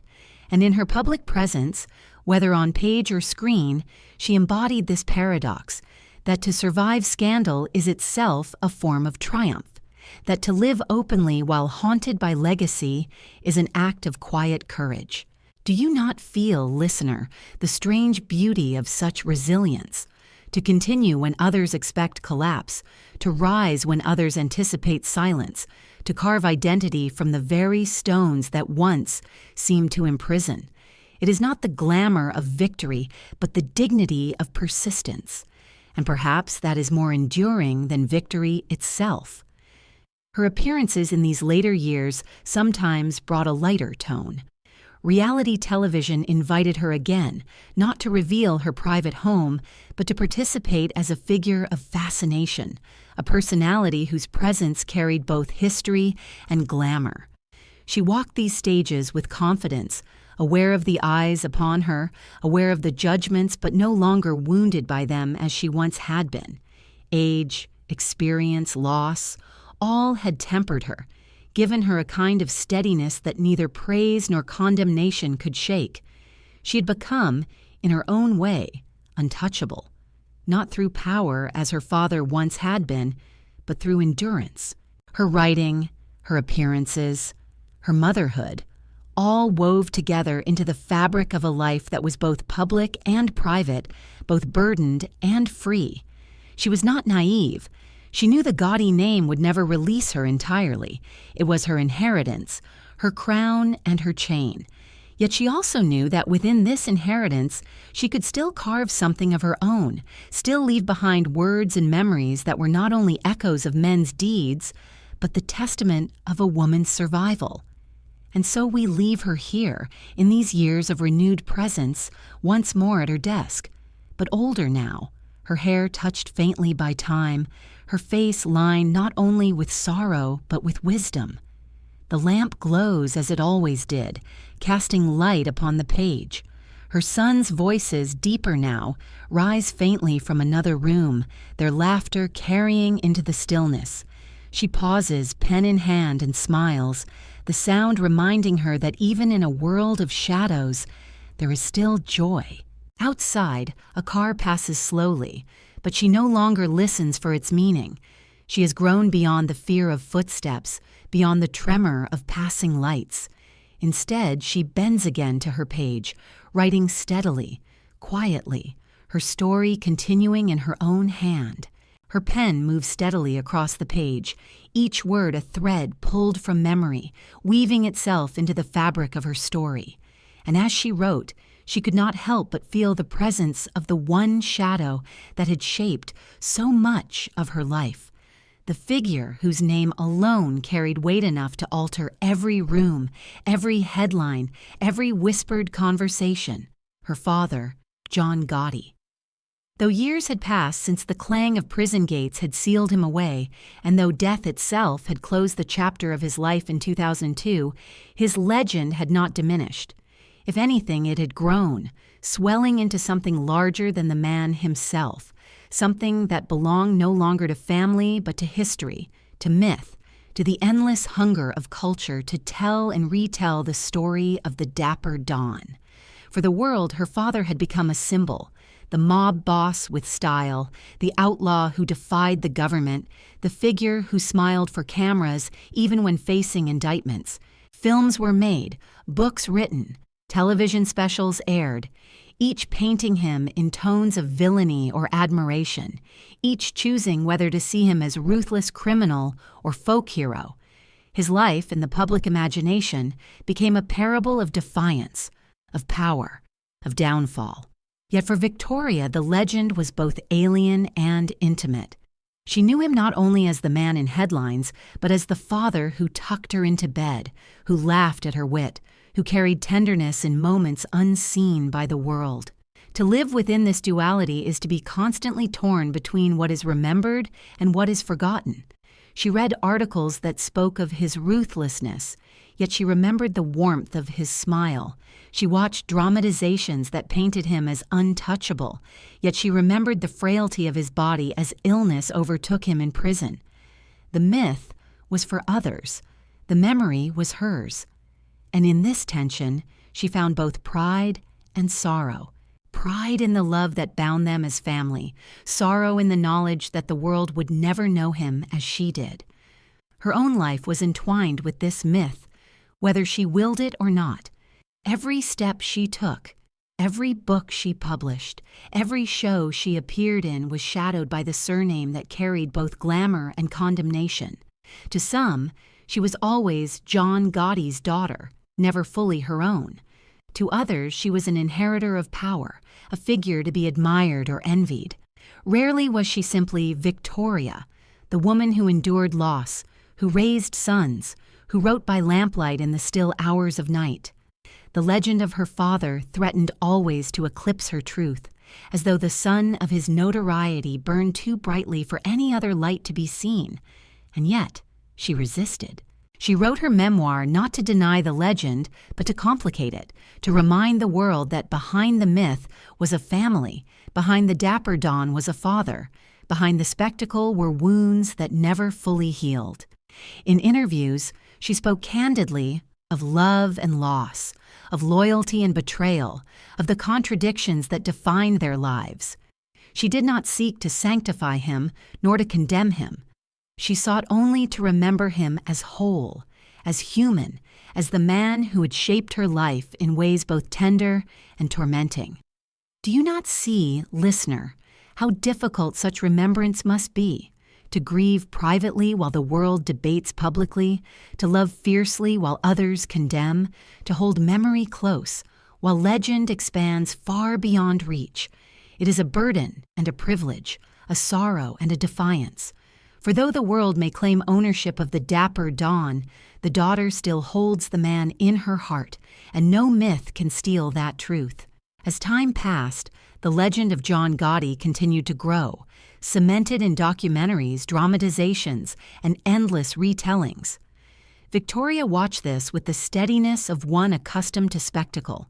She knew the world's hunger for stories, for myths that defy law and order, for figures who embody both admiration and fear.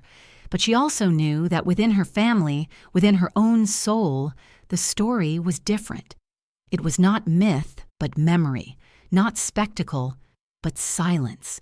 The legend was eternal, but the man was gone, and the ache of his absence lingered long after the cameras had moved on.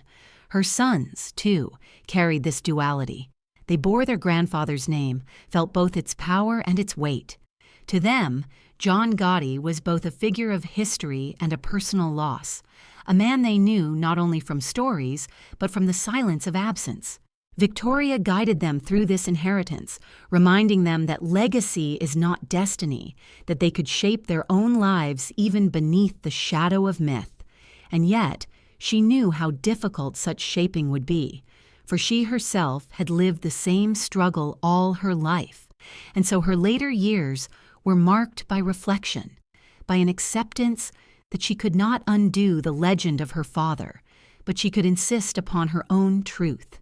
She could not erase the myths, but she could write her words alongside them, ensuring that the world at least heard the voice of the daughter, the witness, the survivor. She had lived too long in silence to surrender it now. We leave her here then, older now, standing in her study as dusk settles outside. On the wall before her hangs a framed photograph of her father, the man once called untouchable, now immortalized in paper and ink. She gazes at it for a long moment, her expression unreadable, part pride, part sorrow, part defiance. The shadows lengthen across the room, the photograph catching the last glow of light. At length, she turns away, walking slowly back to her desk. She sits, takes up her pen once more, and begins to write, the scratch of ink filling the silence. Outside, a breeze stirs, carrying with it the faint sound of distant laughter, as if the world itself continues to tell stories. But here, in this room, it is her story that continues, steady and unbroken. The photograph on the wall caught the last breath of dusk before shadows finally claimed the room, its frame glinting faintly as though reluctant to surrender the light. She lingered there a moment longer, her gaze fixed upon her father's likeness, before she turned away and let the pen draw her once more into words. Yet even as she wrote, even as she pressed ink into paper, solitude folded around her like a cloak. For the later years of her life were marked less by spectacle than by moments of reflection, quiet hours in which fragments of memory returned to her, like whispers carried on a drifting wind. Her house, once filled with the noise of children, had grown quieter. Her sons, now men, moved in and out of her daily life with the rhythm of adulthood, their laughter still warming the air but no longer constant. And in their absence, she found herself recalling other voices, the echo of her brother Frank's youthful laughter, the low timbre of her father's commands, the strained arguments that had once filled the halls of her marriage. The past seemed to gather around her, not as a single story, but as a mosaic of fragments, each piece sharp in its own way, each carrying its own hue of grief or tenderness. She did not retreat from these memories, for to deny them would be to deny herself. Instead, she welcomed them, allowing each to wash over her in its time. At dawn, she might remember the mornings of her youth, when the smell of bread from nearby bakeries filled the Brooklyn air, and the world seemed both small and vast. At noon, she might recall the glamorous years of her father's reign, the flash of cameras, the elegance of suits, the way strangers' eyes followed them wherever they went. At night, when silence was deepest, she often thought of her children when they were small, their innocent faces pressed against pillows, their dreams still untroubled by the burdens of inheritance. Solitude became both balm and challenge. Without the constant hum of public scrutiny, she could breathe more freely, yet the absence of noise also amplified the sound of her own thoughts. She found herself asking questions without answers. Had she chosen her own path, or merely followed the one carved by others? Could she ever have lived a life untouched by scandal, or was such a dream impossible from the moment of her birth? And perhaps most haunting of all, had she done enough to protect her children, to free them from the cycle of inheritance that bound her? These questions lingered, but she did not allow them to consume her. Instead, she turned once more to the rituals that had always sustained her. Writing remained her companion, the act of shaping words into form, a way of giving order to the disorder of memory. Reading, too, offered her refuge, the voices of others reminding her that she was not alone in navigating contradiction. And above all, the love of her children anchored her, their continued presence in her life, a testament that despite everything, she had succeeded in preserving what mattered most. Do you not wonder, listener, what it is to live with so many selves? The girl who learned silence on Brooklyn's stoops, the wife who endured storms within her home, the mother who guarded her sons, the woman who wrote by lamplight against the clamor of the world. All these lived within her still, layered and inseparable. To sit in solitude was to feel them stir, to sense the threads that bound them together into one life, at once fractured and whole. She often walked her house in the evenings, moving slowly through rooms that carried both presence and absence. In one room, a chair where her father had once sat, his voice filling the air. In another, the echo of Carmine's temper, now long gone yet lingering faintly. In the bedrooms, photographs of her sons as boys, smiling without yet knowing the weight of their name. Each room spoke to her, not in words but in atmosphere, in memory. And as she moved through them, she carried herself with the same poise she had always worn, though in these private hours, the poise softened into contemplation. The world outside still called upon her at times, still drew her into interviews, appearances, moments where the myth of the Gotti name was rehearsed again. She stepped into these spaces as she always had, with dignity and composure. Yet when she returned home, when the doors were closed and silence reclaimed her, she felt the contrast sharply. Public life was performance. Private life was reflection. And though the performance was necessary, it was in reflection that she found truth. Her solitude was not sorrowful, though it carried sorrow within it. It was not isolation, though it was often lonely. It was instead a space of reckoning, of remembering, of making peace with a life lived under constant gaze. She had been daughter, wife, mother, figure of fascination. Now she was simply herself, and in that simplicity there was a quiet strength, for she had survived what others could scarcely imagine, and in her survival she had claimed a measure of freedom that no scandal could erase. And so we leave her here, in one of these quiet evenings. She sits in her living room, the lamp casting a warm glow across the furniture. A book lies open on her lap, though her eyes are not upon the page. Instead, she gazes into the distance, as though seeing not the room but the tapestry of her life spread before her. The air is still, the house hushed, her sons elsewhere but present in her thoughts. From outside comes the faint rustle of leaves, the soft creak of branches in the night breeze. She closes the book gently, rests her hand upon its cover, and leans back into her chair. Her expression is calm, her breathing steady. She does not speak, for no words are needed. In the silence, she is both surrounded and alone, both haunted and at peace. The night deepens, and the house holds her gently, as though it too remembers every echo, every whisper, every fragment of her journey. The house held her gently in that deepening night, its walls alive with memory, its silence humming like a low, eternal chord. She sat there, her hand resting upon the closed book, her gaze far away, and in that stillness all the selves she had carried seemed to gather within her. Child and sister, daughter and wife, mother and writer, public figure and private soul. Each voice spoke softly, not in conflict, but in chorus, as though the long journey of her life had finally reached a place where contradiction could sit beside harmony. She was no longer the young girl watching the street for the sound of footsteps, no longer the wife straining beneath the tempers of a husband, no longer the daughter holding herself steady before a father who carried both tenderness and ruthlessness in his being. She was herself, and that, at last, was enough. The world beyond her home would never forget the name Gotti. It would live on in headlines, in films, in documentaries, in the endless retellings that transformed flesh and blood into legend and myth. The Dapper Don would remain immortal in the imaginations of strangers, a figure of fascination as much as fear. Her own life, too, would always be tethered to that myth, painted by others as glamorous or scandalous, celebrated or condemned. Yet here, in the quiet of her later years, she knew that truth was not for the world to decide. Truth was what she carried in her heart, the love of her children, the memory of her brother, the sound of her father's laughter, the strength she had cultivated through storms.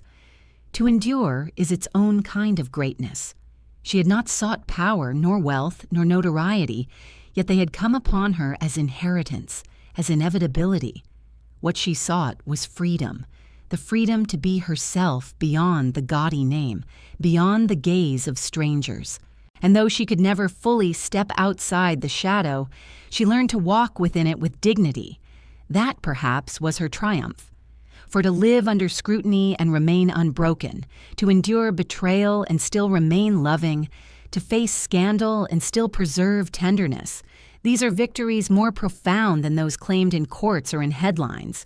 Do you not sense, listener, that this is the deeper story, not of mafia dynasties or tabloid spectacle, but of a woman who lived within them and yet remained more than them? A woman who bore scars without bitterness, who carried burdens without surrender, who shaped her own narrative even when others tried to silence it. In her resilience, there is something timeless, something that speaks not only of her own life but of the human condition itself, that we are all, in some way, caught between the stories told about us and the truths we hold within.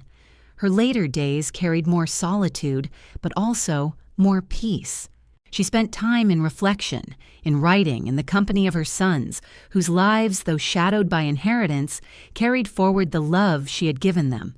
She no longer sought to be understood by the world, for she knew that the world would never truly listen.